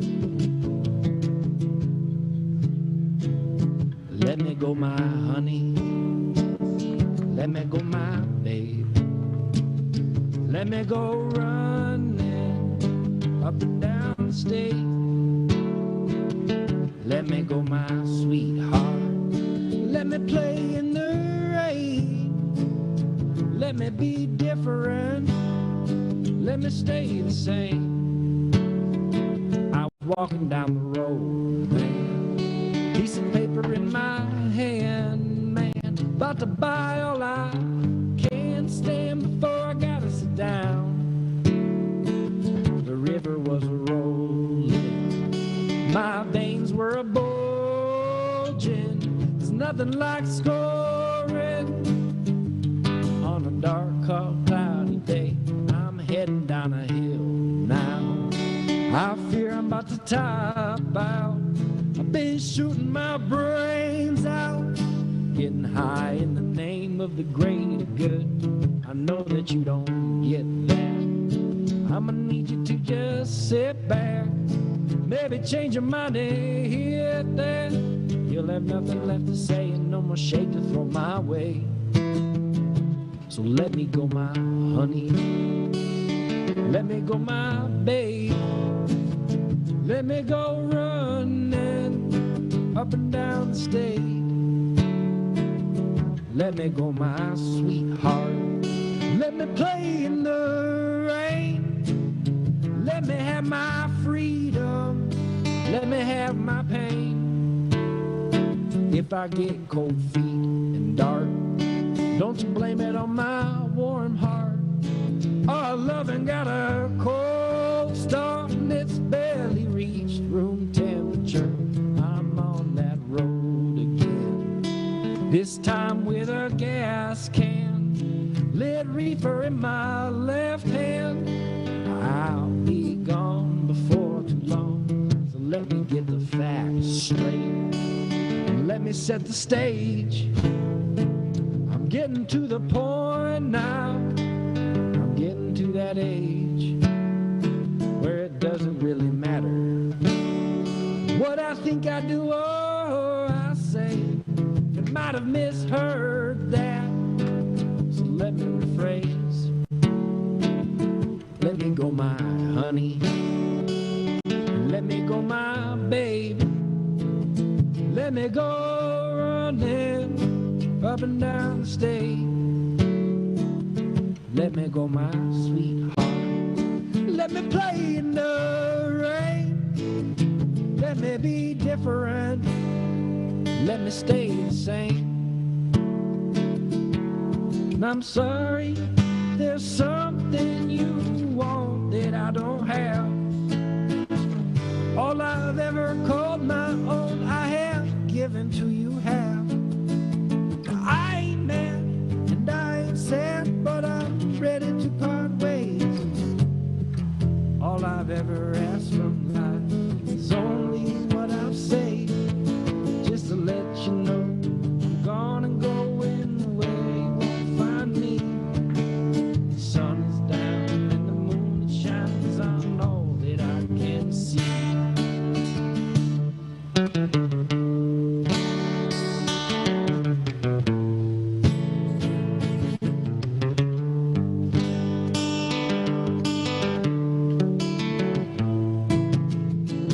Now I'm a-going hunting, a pellet rifle in my paws.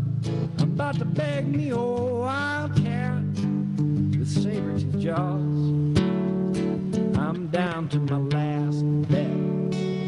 Let me go for broke.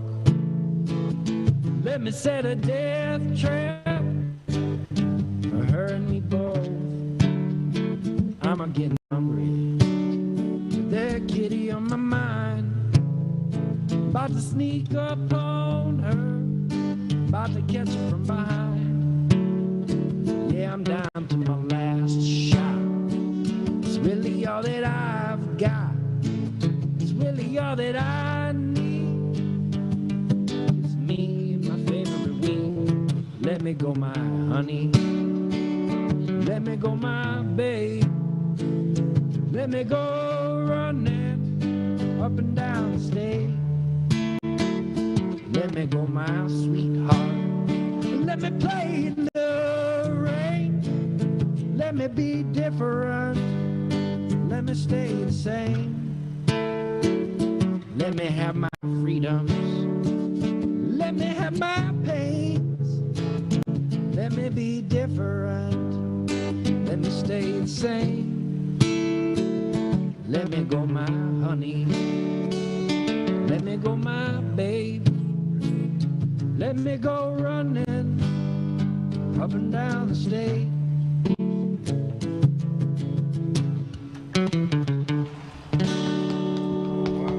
Wow, that was awesome, Nick Zettell. You know, that was really awesome, and I'm upset because we don't get to play music like we like, and we used to be in the other platform we could play music on a radio. But I remember at the 420 show you performed outstanding. You did like a 15 million Dylan song, if I recall. I was watching the other day. And that was awesome. I don't know. That made me think of Dylan, too. It really was a Dylan style. I mean, I don't want to... A little bit better vocals. Yeah, but it got you thinking. It was like poetry and music. Compliment. Did you write that? Is it an original score? That's an original, yeah. That was okay. I felt like it had some. I don't want,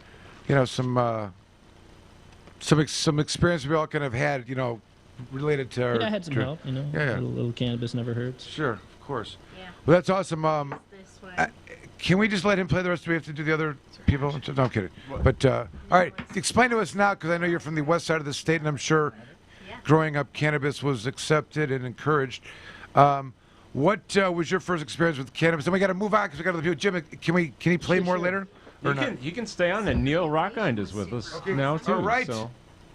Give us your answer. We go to Neil, the killer. That was good. Yeah, I kind of had a couple first experiences, but one of them was I was a little bit of a troublemaker, so I was on probation at the age of 13 for stealing alcohol from a grocery store.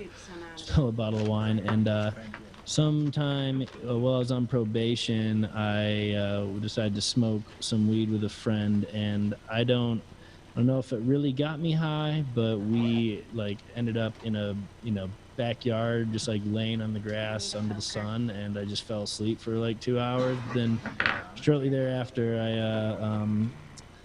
I skipped out of school early with my older brother. We went and smoked a bowl down by Bear Lake in Muskegon, Michigan, and I remember coming home and I couldn't untie my shoes, and I thought it was the funniest fucking thing in the world.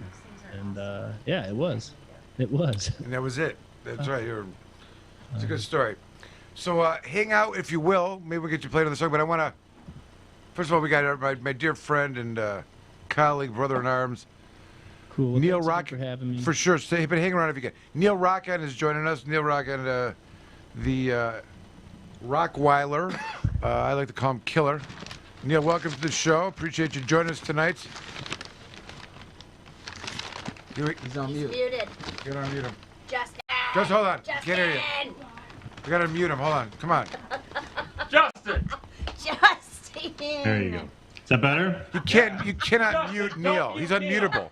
He's unmutable. He is. I can still hear him. That's right. So anyway, happy 500th episode. It's pretty amazing. Thank you, Good job. It's unbelievable milestone, man.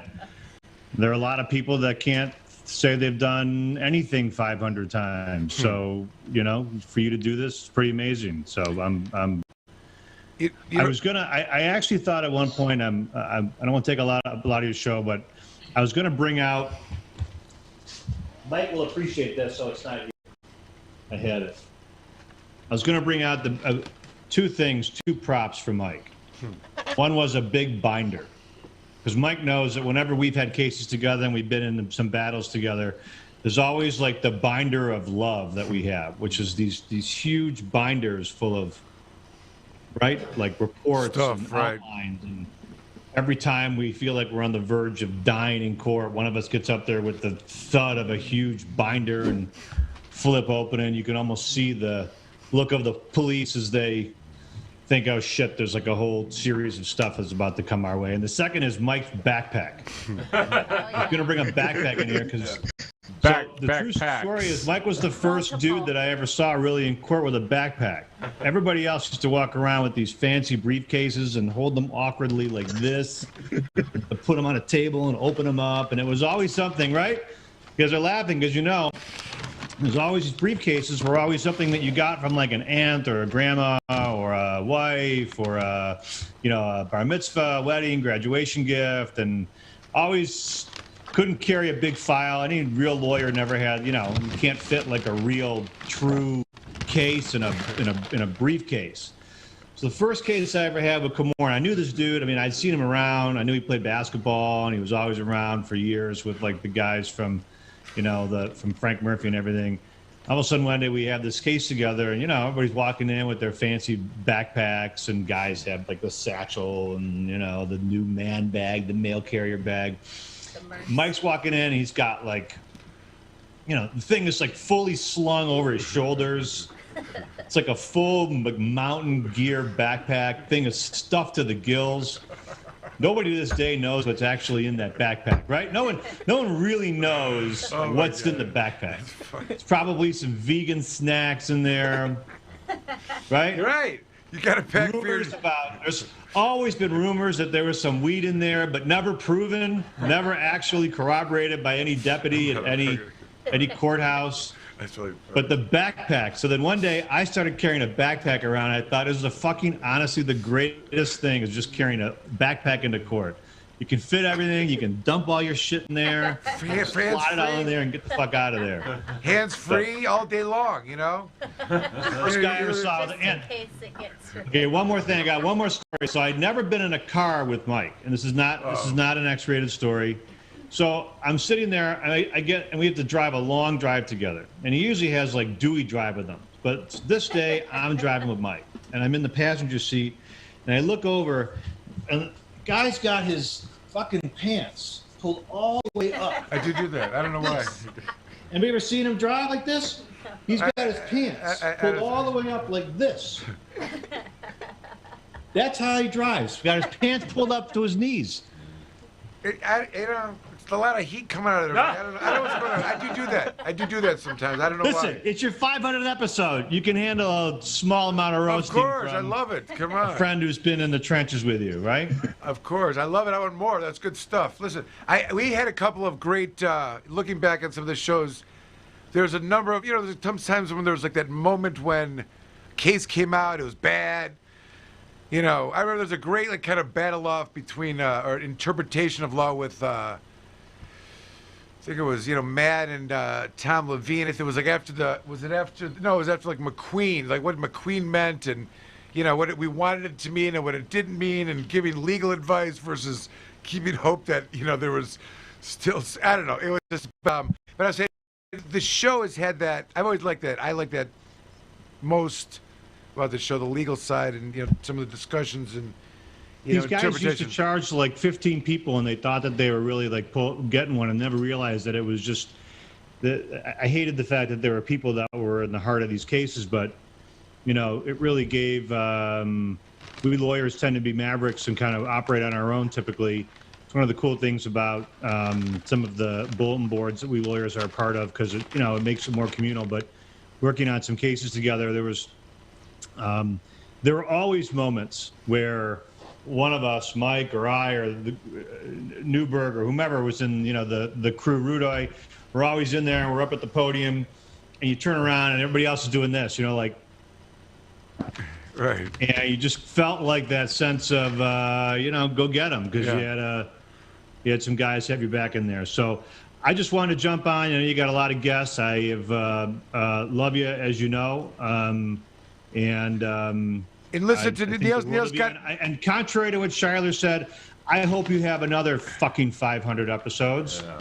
So I know that he was trying to be like, say that the, reform and legalization at some point has got to kick in enough that you don't need your show. But the fact is that look, you talk a lot. You talk about a lot of stuff more than just about marijuana, and so I hope you got 500 more. You know what I mean? So or 1,000 more. I hope you're doing this. That's 500 episodes. That means out of if 52 weeks a year, if you did one episode a week, that's almost 10 years. That is extraordinary when you'd actually break it down. It's just 2 hours an episode. That is, I mean, think about the number of hours you spent talking to people about this. So, kudos to you, man. 500 and appreciate that. Oh, yeah.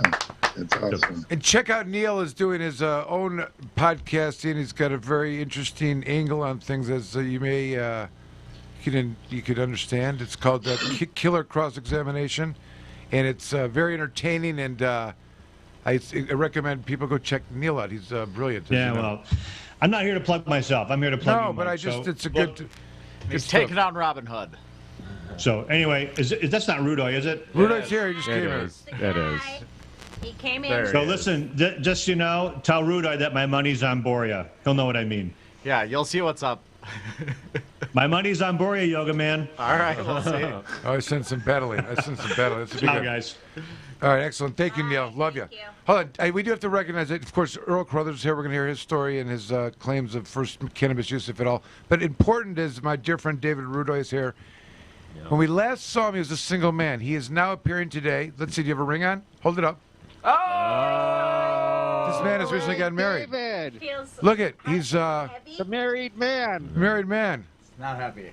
Okay. First of all, you look like time. You look glowing with love and compassion and optimism and all those great things of love. I'm glad to see it. How was your trip? Did you have a great time? It was the best. The best. Costa Rica is the best place.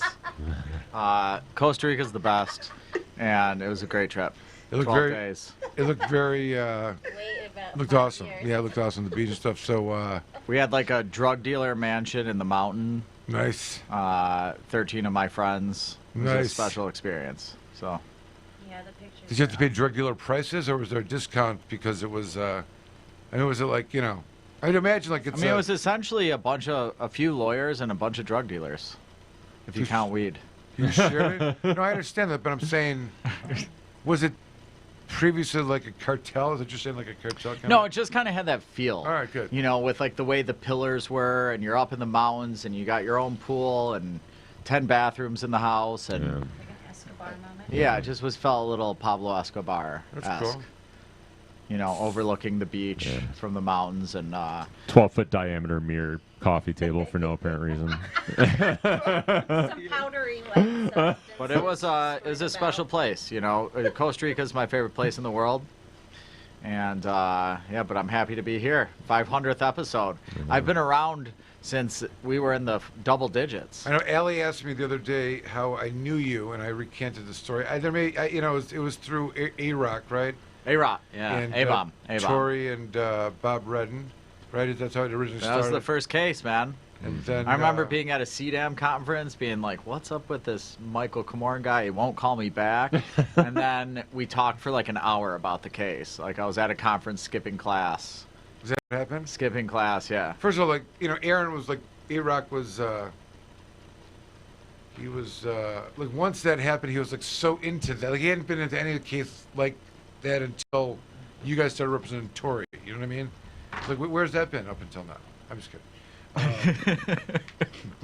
Where's I saw A-Bomb him. on the I show saw him tonight? the other. Yeah, I saw him. We have we had a funeral. It wasn't good, but he's doing all right. Every time I see him, he's telling me stories. It's like oh, did I tell you about? Blah, But blah? did you notice, like, he once was your young, straight out of law school, like, young-looking guy that worked for you, and now his hair is grayer than yours? And he arguably looks older than you, I would say. I live real healthy, though. You got to understand that I'm no stress and. He had no stress. I had like 3,700 miles on Strava last year. Yeah. 3,700, something like that. So, just kidding. Lives All right. on like 2 hours of sleep a night. I am not doing well on sleep right now. No, you never are. No, it's. I'm monitoring it though. So that makes it all right. No, I know what's happening, so. Right, so. Well, you've made it through 500. How many? how many years is it? 'Cause I think it's more than 10 years because I think there's a couple episodes a year that don't happen. You know, a couple weeks a year Sure. that don't happen. There's even a whole 100 probably before that was like, something else on the first one that we started again. First of all, there's a couple, so I don't know if this is my chance to talk about like my little rant, but this thing kind of started, I met this guy, Ken, what's so funny? Am I doing this okay? Do I have time or not? You got plenty of time now. Ken Harrell. This is Ken. He's Ken Harrell. Yeah. Do you remember him? He's been here on the show and stuff, course. and he is stock advisor. He teaches classes on the market and whatnot. And he had become our marketing director at a time when I'd work with a group we moved into a building in Detroit for legal advice, and there was a doctor's place, and there was caregiver connecting with patients. I just want to take a minute and Hold on. And Go ahead. How fucked up is it that you would have a business with a lawyer in one office and a doctor in the other, and it makes perfect sense? And I mean, I think that speaks to the sad state that we were in and that we still are in, where that people for using this plan as medicine are still being. You're saying it sounds weird, or why? Or no, I think it's ironic in a very sad and horrible way. You're right. In fact, think about that. I mean, you really just minimized my entire existence. I did not. I mean, the fact that because my whole thing was that yes, I was like the first contact after the doctor's office. Right. Because like, okay, I've got this recommendation. I don't want to go to jail. Yeah, like the doctor's like, hey, this is gonna help you out a lot. Now you got to go see the lawyer so you don't go to jail. You know. I mean, my initial involvement was, in fact, some people may know this. Remember the MMMCC and that whole group or whatever, and they for some reason got a name in 2009 that had marijuana in it as their entity. You have to go to the first certified, right? So. Putting that aside for a second, and all those things out there, but they were, they would have 20, 30 people on a Friday and a Saturday or whatever, and my office was next door in Southfield at the time, and they would come over. One of the things they pitched, have a free counsel with a lawyer. So I loved it, because I'd be sitting at a table like this, people be coming in, they were like kind of giggly that they were allowed to smoke cannabis, and then I'd say like... And then you're like, are you ready to do 2 years in prison? No, I would say... they would say, well, what do I do? They'd say, where do I do? Where do I go? Who do I talk to get my cannabis? I said, do you have a caregiver? And they'd say, what's a caregiver? Yeah. You know what I mean? So that was like how people were coming out of the... Nobody knew. You couldn't call someone to get an answer. You know what I mean? There had to be like a place that... So it made sense that they were there, because that was the initiated point, and what happened after there... I don't know. It was a lot of, and then on the other side, I'd have caregivers come into my office a lot that were saying, like, listen, I'm going to grow some plants. Yeah. What do I got to do? I need some patience, or not like that, but but I want to grow for people. That's what they want to do. So they needed, and there was, how else is it going to find its way through there? That's why I was saying and I wasn't doing anything that was like cannabis, but people needed to meet. No, of course. They needed to be. Of course. I just think it's ridiculous. I've never gone to the doctor, and there's like, Had to go Mr. through all Powers, that. I know. here's a prescription for amoxicillin. You better go see Dave Rudoi, because he's going to have to tell you how to use this stuff so you don't go to prison. Drive it home and everything. It's fucking ridiculous. Dave, what do you have to say about this? I feel like Jim has just minimalized my entire existence. No, I think what he's saying is that it was just it's a crazy time when your doctor is recommending for you to do something that you have to see a lawyer to do. I agree. I think it really is just a crazy time and that's like what that time created the existence of this show. Is that like there was no all these people wanted to like take advantage of this amazing medicine, and nobody had the answers. I mean, 2010,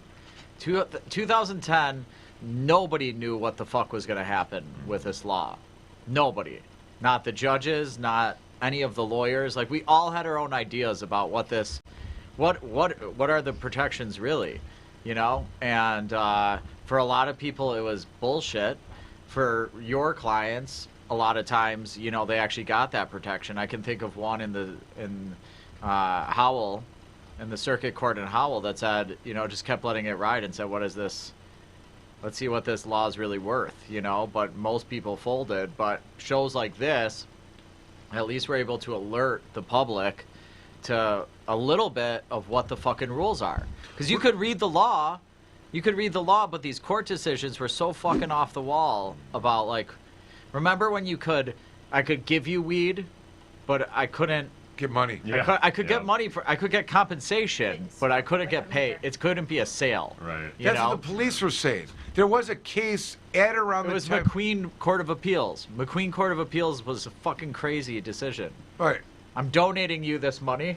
I don't know. And but there's also a case called Green that came out at the same time as McQueen, and it later was remanded and changed to be consistent with McQueen. But they had patient-to-patient transfers were lawful without money, like they could be gifted.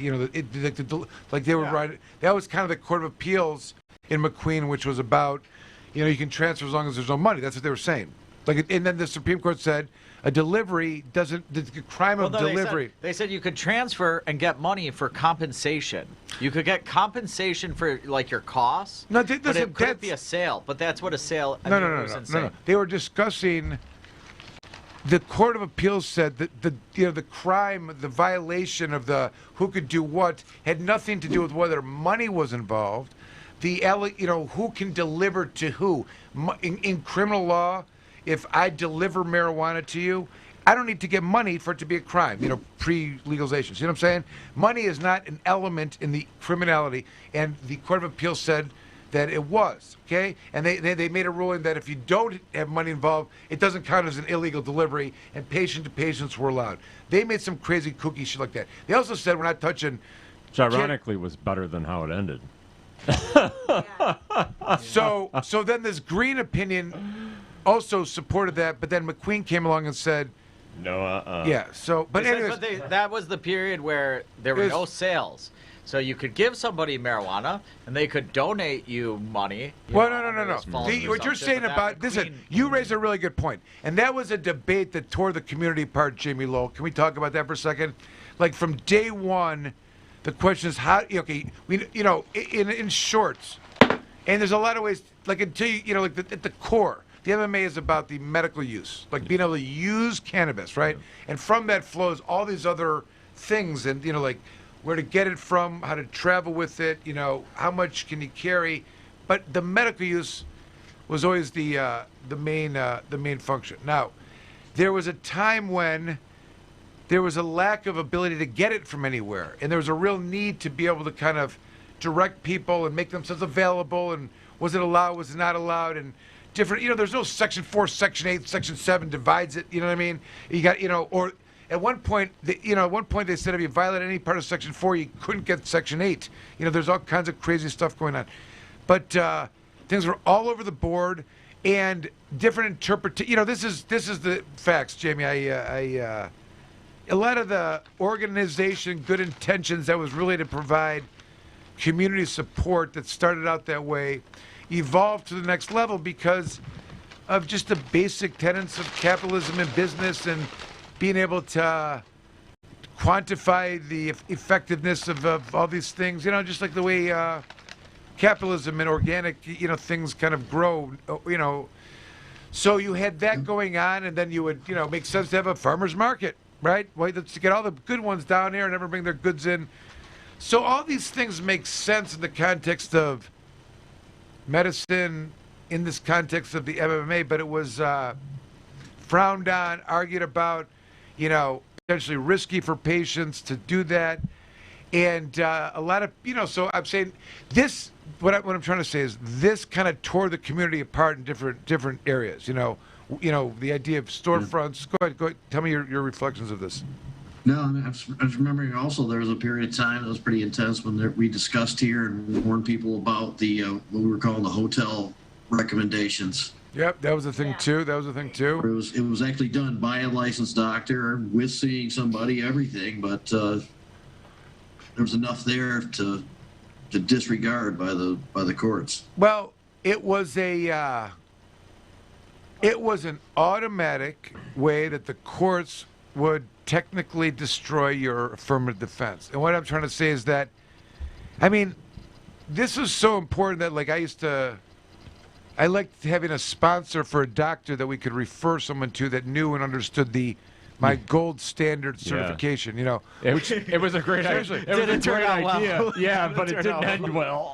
For this one particular doctor, well, that was for other reasons. But Oops, did we? there's a lot of pressure on him. There's a lot of pressure. A lot of pressure. Hold on. There's other doctors. Let's talk about someone. There's everybody remember, and I'm just saying this. He may not be liked, but there's the Bob Townsend. Ever remember Dr. Bob? There's another Dr. Bob someplace else. I don't know, but he testified a bunch of times in my cases, and he had a protocol, and he'd come on the show early on. Jamie, remember, and he used to fly all over. But they may have done. I don't know. But the point was this: there was no doctors, and the ones that really did it, call them what you want, they were putting their neck in the vice, you know. I mean, I think there were a lot of hero doctors out there. Of course. To a large degree that put their fucking Of license course. on the line, potentially going to prison, you know, With their federal, good intentions. federal controlled substance Good license. intentions. I mean, there was a case that me and Neil were on. This 70-year-old guy in a back, it was like a whatever. It was like a garage. And they like set the guy up. It was ridiculous. They just went after the 70-year-old sweet man, and just for no reason. Anyway, but I'm saying, so Jamie, we did have a debate on our show where we discussed whether or not the hotel certification was valid or not. Now, if I'm not mistaken, the current status of certifications for patients is being done by telemedicine, if I'm not mistaken. Is that right? Just like the rest of medicine. But I don't even know if the MRI cares anymore. The reality is that my family hasn't been to a doctor in like 9 months. Telemedicine was always a okay option. It's a great option. They though. just made up this bullshit idea of a physician-patient relationship. No. Having all these elements to it. But in malpractice, if a doctor's like on call, and the nurse is like, hey, this is what's going on with this guy. Like, what drug should I give him? And they're like, give him morphine. You know? Doctor doesn't have to ever see that person. You can sue that doctor. Emergency room. Emergency room's an example. Someone comes in the emergency room. They don't need the law changes in 2012. That was Kavanaugh's bill. They He do was it- the only they- Democrat that in Republican majority just trying to get his name on his bill to get through. We warned him of the issues that may ensue with this, and they did. In normal medicine, it happens all the time. Ryan had his treatment back in August, and his doctor is a mother, and she was going through the same thing. Everybody's going through as far as schooling her children at the time and getting them going. And she was working from home, and she attended to him while he was getting chemotherapy over telemedicine, and it was great. It was exactly what we wanted, and it was better than interfacing with a doctor we weren't familiar with. And the idea that we can't do that for a medical marijuana recommendation is ridiculous. Well, I'll tell you, the thing was that for some reason, when they created the amendment, it was in 2012. Alan, correct me if I'm wrong, but they included into the act a more specific definition of what bona fide meant. It said, originally it was a bona fide doctor-patient relationship, but then they defined bona fide, and one of the elements of it was David Rudoi in person. Yeah, in person. Okay, now. But what does that mean? While they were creating that, they were also passing all kinds of legislation forcing insurance companies to pay for telemedicine. So you had one side of the state saying it's important, it's good and effective, and the insurance companies have to pay for it. And then, but I don't know that it can be said. I don't know that it can be said that the passing of that legislation, the definition of in-person, actually means face-to-face. Right, exactly. David Rudoi. Let's talk Allen Peisner. Any other In that amendment to the law that you just described, they did define the bona fide physician-patient relationship, and they gave it 4 elements that needed to be established. They did that in the same act where they corrected the typo that had prevented people from claiming Section 8 because it originally read, except as provided in Section 7, and they corrected it to read, except as provided in Section 7B. All right. Anyway, that was the same law when they did that as when they added this physician-patient relationship. So it was kind What of. are the elements? What are the elements as you're looking at it? One, of course, is in person. I know what they are. Do you want me to tell you? Are you looking at it? It looks like you're looking at the computer, and you're going to do a legal I can pull update. it up I'll very tell you what there's quickly. in person. Keeping of medical records if relevant. Physical examination. Yeah. Physical. Reviewing medical records. Yeah, I don't even know physical. An examination. Does a physical examination? Expectation of follow-up. Ongoing follow-up relation. Expectation of the doctor. efficacy. Yeah. So it's like. All right. Bona fide physician-patient relationship means a treatment or counseling relationship between a physician and patient in which all of the following are present. 1. The physician has reviewed the patient's relevant medical records and completed a full assessment of the patient's medical history and current medical condition, including a relevant in-person medical evaluation of the patient. 2. The physician has created and maintained records of the patient's condition. All right. That's the in-person. Now, it has always been assumed, but there's never been a. I don't know, Alan. Anyway, there's two other elements besides that. Go ahead. You want to go ahead? Tell them what they are. Well, all right. I want to so talk about it in maintain person. Records. Number 3 is the reasonable expectation that he'll provide follow-up care. That he or she will provide follow-up care. Okay, And 4, if the patient is given permission, the physician has notified the patient's primary care physician of the debilitating medical condition and the certification for medical use. If you knew the number of times that I've said that, written that, explained it, and talked to other patients about it, getting prepared. That was one of the dumbest ones. No, but I'm saying that whole thing of like, this is what you're going to do when you testify. Yeah. You got to cover these things. Like, let's talk, and just, all right, so not telling them what they're going to testify, but like what all right. Anyways, my point is that, Alan, correct me if I'm wrong, but I know that some trial courts have found that there's no bona fide doctor-patient relationship.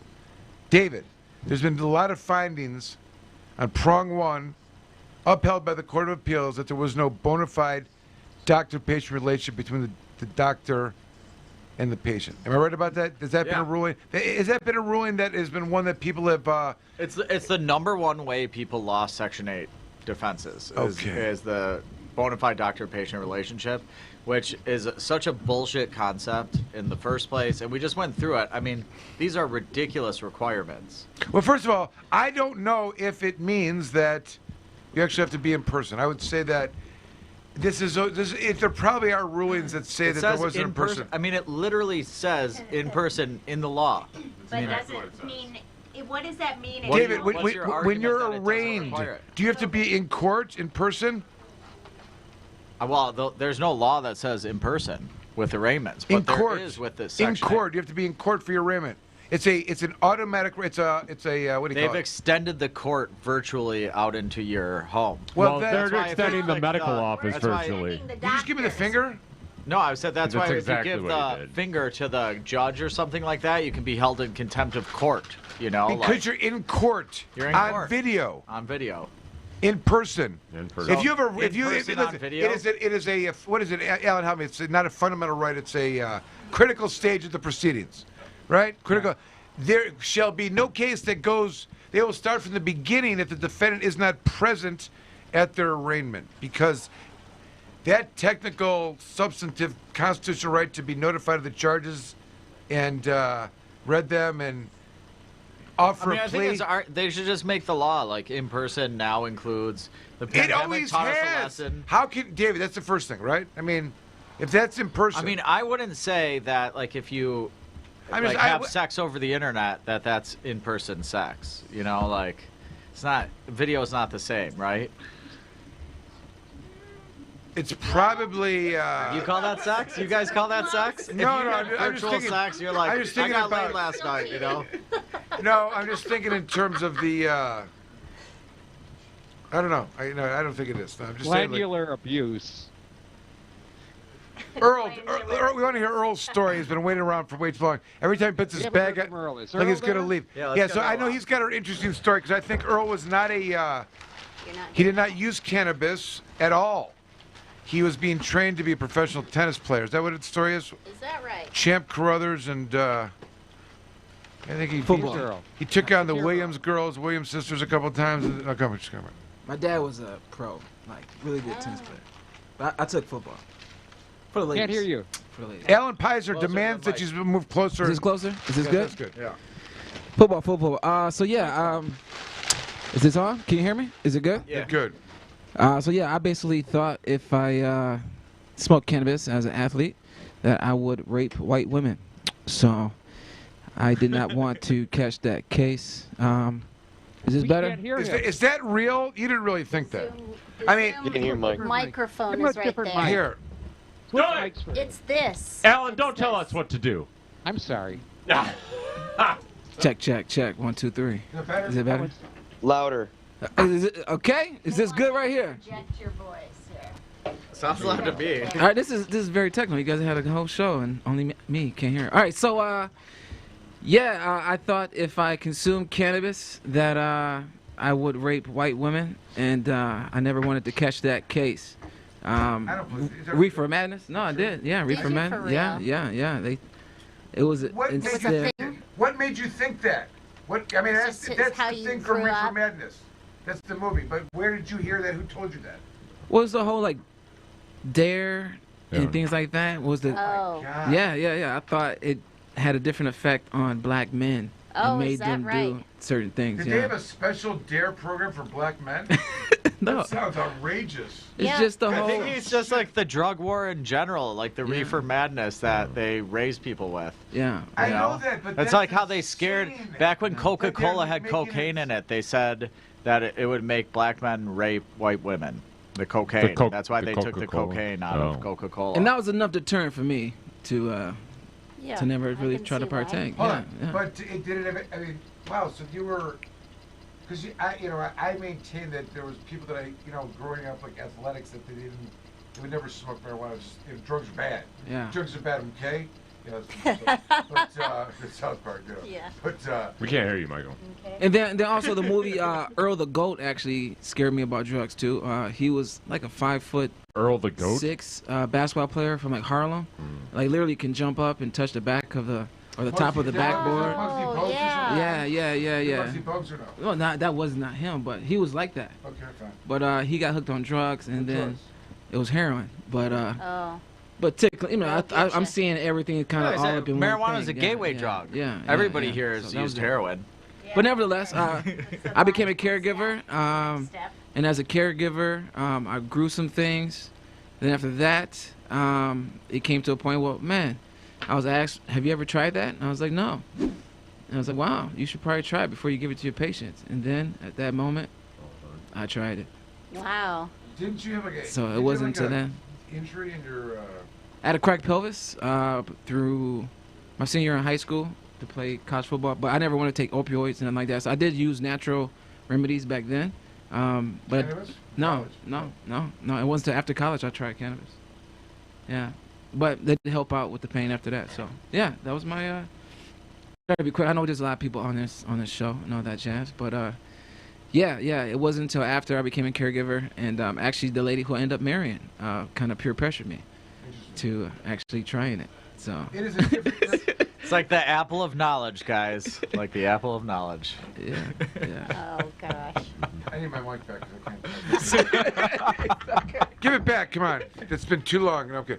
I say this with, and I think it's still unfortunately resonating, but the experience of regarding cannabis is completely different between races. It's unfortunate. I say this all the time. There's like lawyer friends of mine from Detroit that we agree about everything. Not every, it's not every, but like there's some that I just feel like they politically would agree about everything, but they would didn't have any experiences with cannabis because they knew that if they went over and tried it as they were growing up, they were told that they would get arrested, and they would. And the kids that did get arrested got a case, never became a lawyer. You know what I'm saying? So they see that and I'm saying that because just the statistics say that group is going to 5 times more likely. Right. So I have had judges, you know what I'm saying, that they see it and learned it to be like, well, that's the problem, counsel. I just think he's sitting around all day smoking weed and eating,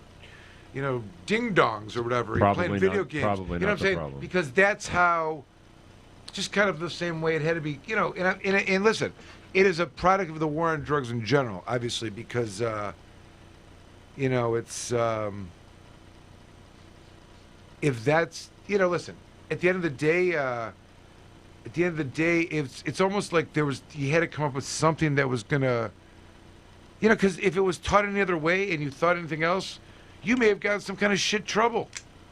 You could have been bent into the wrong direction if you thought it was cool. You know what I mean? You see what I'm saying? Yeah. Like everyone here, I mean, some people had experience like 8 years old, you know, and 10 years old, and 13 and 14. Crazy. Driving in a car was the other thing I was saying. For Jamie, the statistics were Jamie Lowell was responsible for most people trying marijuana for the first time. Jamie Lowell up there, and then a lot of people were like, I was driving the car, someone hit, you know, gave me the joint, like just you know, but you know, it's just an interesting dynamic because it wasn't. I don't know. Can anyone say they heard that kind of shit about?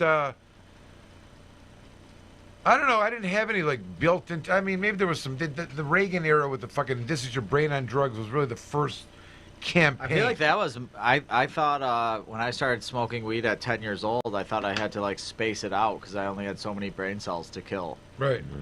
Did I ask you when you started smoking? I actually I just turned 11 years old. I smoked out of a 20-ounce bong. I made like with a straw and a bunch of. You MacGyvered it. Yeah, MacGyvered it. Straw and a bunch of tin foil. It's my friend's 11th birthday, right after my 11th birthday. And you've been smoking ever since? I've been smoking ever since. Yeah, it was a. Did you get high right away? Yeah, good first experience. Good first experience for me. And I was like, oh, you know. But then at first, I still thought like, am I gonna get, like, I'm gonna get dumber from doing this probably, but it's still that fun. But he still went forward with it. Yeah. And look at you now, Dave. You're a lawyer, he's a lawyer. accomplished attorney. Well, it's like once I started to learn, you know, more. I think that somewhere in middle school, I started digging into like the research about like where the medical research was at that time. It's like, oh, there's this stuff. It doesn't kill brain cells. Alcohol kills way more brain cells. And you know, obviously, I dug in and I became a marijuana advocate. You know, eventually that. You know, I think marijuana, for the people that marijuana makes them feel good, it clearly makes people's lives better. You know, there's some people that have, you know, negative reactions to the drug, and it gives them anxiety or whatever. But if it works the opposite effect, I think the world would be a better place if more people smoked marijuana. You know, and it's getting better every day. Yeah. Because of Jamie Lowell getting so many people to try marijuana. Well, I am kind of glad I started later because. I probably would still be fighting this 10-year case right now about brownies. Yeah. That is still. I can't believe that it's going on. It's still going on right now. I don't know, probably. I just stopped showing up. I can't believe it's over. It's like the end of it. It's like the end of an era with your Earl Carruthers case finally over. Yeah. Wow, that was epic. I mean, there's a lot of he may be one of the top like topics of. You know, conversation of how crazy things were, and right because the case going up. Yeah, the whole Court of Appeals, the whole situation highlighted everything that's wrong with law enforcement and the government in the state of Michigan, and it was not great. I'm sure Earl didn't enjoy it either. Jamie, it looks like you had something to say there. Were you about to say something? You're leaving? Wait, I want you to stay on. Listen. Thank you, though. Alan wants to do it. Alan, are you doing a legal update? Are you doing a legal update? I'm not asking for it. I just didn't know. I heard it's 10:20. All right, I want to say this, just while Earl being here. There's a bunch of sweeping. It's kind of interesting, and I just want to say how bizarre this is in light of the way we've observed some of the licenses that have been given out for medical cannabis regulations, and also the recreational laws and the. Someone mentioned Don Bailey, but like the basis of these denials. David Rudoi, listen to me. What was the basis of many of the denials issued by Don Bailey? If you're paying attention, essentially that everybody were illegal operators. Or what's the legal term of the? They didn't have not enough misdemeanors. They didn't have too many felonies. They were eligible, but they found bad moral character. There you go. Okay. Yeah. So. Don Bailey of the board who didn't believe in medical marijuana. Right. So it's obviously a subjective assessment, right? So Jamie, listen to this. And I found this to be remarkable. And I have clients that the denial of their license was because of moral character. And so here you go. When you do expungement legislation with the idea that these folks need to be able to work, and we got to clean their record, and having convictions for this long is bad for them, it's over punishing. We want to reform them and make them eligible to come back into the workforce. That's the idea, right? But what happens? They have no source of income because they've been felons, right? Arguably, they haven't really been able to show that's helped for them to get work. They have bad credit. They have bad finance. They may have like lawsuits against them or judgments, and they have a prior record, right? So if you expunge their record, they still have financial issues, right? Yeah. So if you're removing someone's record and they're still not of good, moral character, and they can still deny you, what's the purpose of doing expungement? So you can't really do one without the other if you're going to really have some meaning. So sure enough, the bills that they were passed, which go into effect in April, address the issue of good moral character, and they say that you cannot use prior convictions alone as a basis to deny someone based on moral character. In some instances, you can use it to consider it, such as if you have a child abuse case and there's an application for a license for a child care center or something like that. Right. All right. The other one is you cannot use judgments alone as a basis to deny for good moral character, which is the two things that they've been using to deny everybody. But it really makes a lot of sense in the context of true reform. Like if you're really going to have a reform and try to... What do you mean? Do they have to give you a written statement as to why, like what particularly about their moral character? Yeah. Okay. They will. And I have a case that involves your prior record. He's eligible otherwise. If he has a prior record, it's not a it's not a misdemeanor within 5 years or felony within 10 years. You're eligible, right? But if you have those that, supersede that or, outside of that time frame, it's still judgeable. But this amendment, do you hear what I'm saying? Yeah. Do you know the amendment I'm talking about? I've been paying attention to all the amendments pretty well on expungement. You didn't hear what I was saying? I did. I didn't say about expungement. Oh, you weren't? No, you weren't listening. I know you weren't. You were talking about expungement. No? He was, and then he moved on. Oh. I was back. Maybe I missed a lot. You actually assisted to the conversation because I said to you, what's the reason for the denial? Moral character. They outlined it. Oh, moral character, yeah. Right, so there's a bunch of amendments about that. That's helpful for your clients that are getting denied for moral character. Just think about it. All right. I haven't had a single denial in the... I don't either. I'm doing appeals. I'm doing appeals. I'm doing appeals. Yeah, I'm doing appeals. We have 100%. He's batting 1,000, Michael. What do you think about that? We're betting a million. We're betting a million. I have clients with very good moral character. Oh, I see. Well, those are the only kind, right? They're not David. My clients. David. That's nice. That's nice, David. I'm representing some people that have been wrongly evaluated and judged for their moral character, and we're their counsel on appeal after they were. And on that I note, can speak on firsthand of that too. Yeah. You know that, right? We have to close it up. Get denied because of that. Are you serious? Yeah. By Bailey? By Bailey or since then? Taste buds. Come on. Taste buds. All right, yeah. right. We have a... You should we be have a still new like case. you've tried it. You've tried with Alan, what? Alan, speak. Jamie, get ready to shut it down. Shut it down. Got denied. Okay, final last words. We had a new case come out last week. But under rec, you get a 25% discount. Remember that. Go out swinging. Final last words. Yeah, go. Yeah. To rec. Okay, we had a new case come out last week, a published case from the Court of Appeals called York versus Miller. It came out January 28th, and it just talked about DeRuyter all over again in the context of the Charter Township of York. And the thing about that one that really stand out was outdoor grows. So we need to stay tuned with the people from York Township and see if they're going to really enforce this zoning ordinance to prohibit outdoor grows, which is just unthinkable. And if they are, fining people, I want to know about it. All right. And on that note, Ellen, I won't ask you if you have a shutting it down. specific interest in outdoor grows or why, but we can come back to you and you can be an expert and consult on that and the legal issues. You sound like you're flying over in a helicopter right now over that grow right now. All right, my friend Earl Carruthers. Right now, I'm in the Earl, I love you, Planet brother. Green I love you. Trees Take care. Hold on. Will you come back and do some more action? All righty then. Come back again. All right. All right. Happy 500, everybody. We're out. Bye, John, Tracy. The Planet Green Trees Show.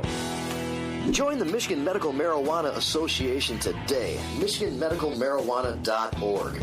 The MMMA is focused on the well-being and safety of medical marijuana patients. The MMMA site provides the most comprehensive and up-to-date news on legal issues, politics, research, cultivation, as well as the various strange products and methods of cannabis use. Come join the discussion with the most knowledgeable and passionate advocates in Michigan today.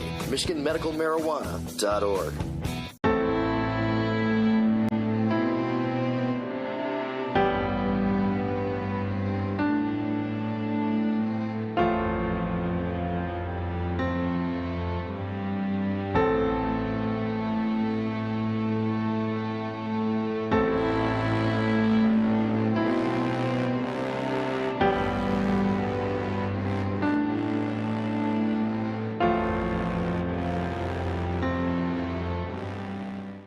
Before you plea, call me, Attorney Michael Komorn.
An important and historical farm crop in American agriculture is returned after having been classified as a controlled substance and illegal. On December 20th, 2018, the President signed the Farm Bill, also known as the Agriculture Improvement Act of 2018, into law. The signing of the act was great news for the hemp industry, which amended the definition of marijuana in the Federal Controlled Substances Act. Hemp is now defined as the plant, Cannabis sativa L, and any part of the plant, growing or not, with less than 0.3% THC concentration on a dry basis. The plant itself is no longer a controlled substance. Hemp is one of the most versatile plants on earth. From clothing, fiber, paper, building materials, hempcrete, biofuels, CBD, and medical uses, it has been a part of America's industry for over 200 years. Even the United States Constitution was drafted on hemp paper. The time is now. If you're thinking of getting in the farming or processing of hemp, contact our global experts, legal, and consultation teams to make sure that you're on the right road when you venture into the new hemp industrial revolution. Michigan Hemp Industries has been a leader and advocate for the return of the hemp industry, so come be a part of the new revolution in agriculture in Michigan.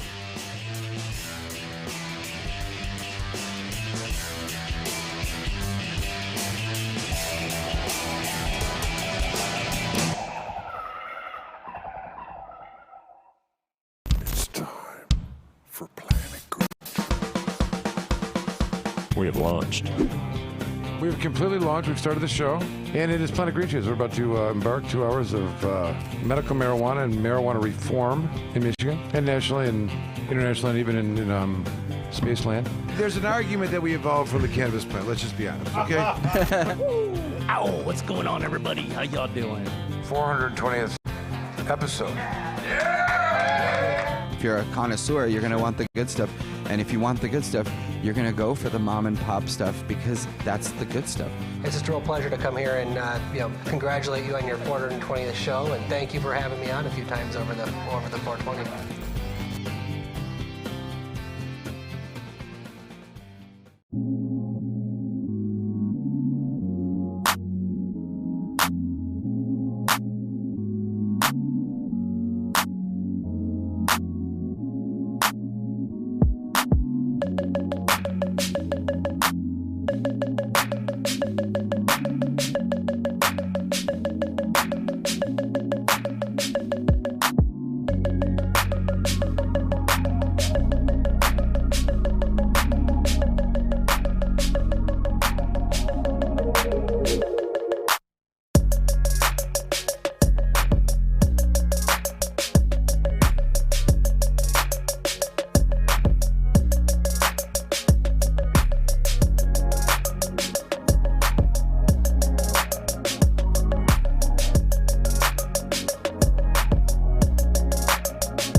Komorn Law. Michael Komorn is one of the top attorneys in Michigan that has experience and dedication in criminal defense law. Komorn Law can take your case from arrest all the way from trial, appeals, and even to the Supreme Court. The team at Komorn Law has the compassion and the experience you can look to for help in your time of need. Komorn Law has over 25 years experience in criminal defense. We have accomplished numerous legislative changes through community involvement and lobbying. Our award-winning law firm has a reputation like no other for keeping overreaching government accountable and in check. We have built Komorn Law for people who need lawyers to stand up to the system, fight back and win. Once we become your lawyer, you become a part of our family. Don't settle for less, just ask our clients. Komorn Law, the best damn criminal defense lawyers, period.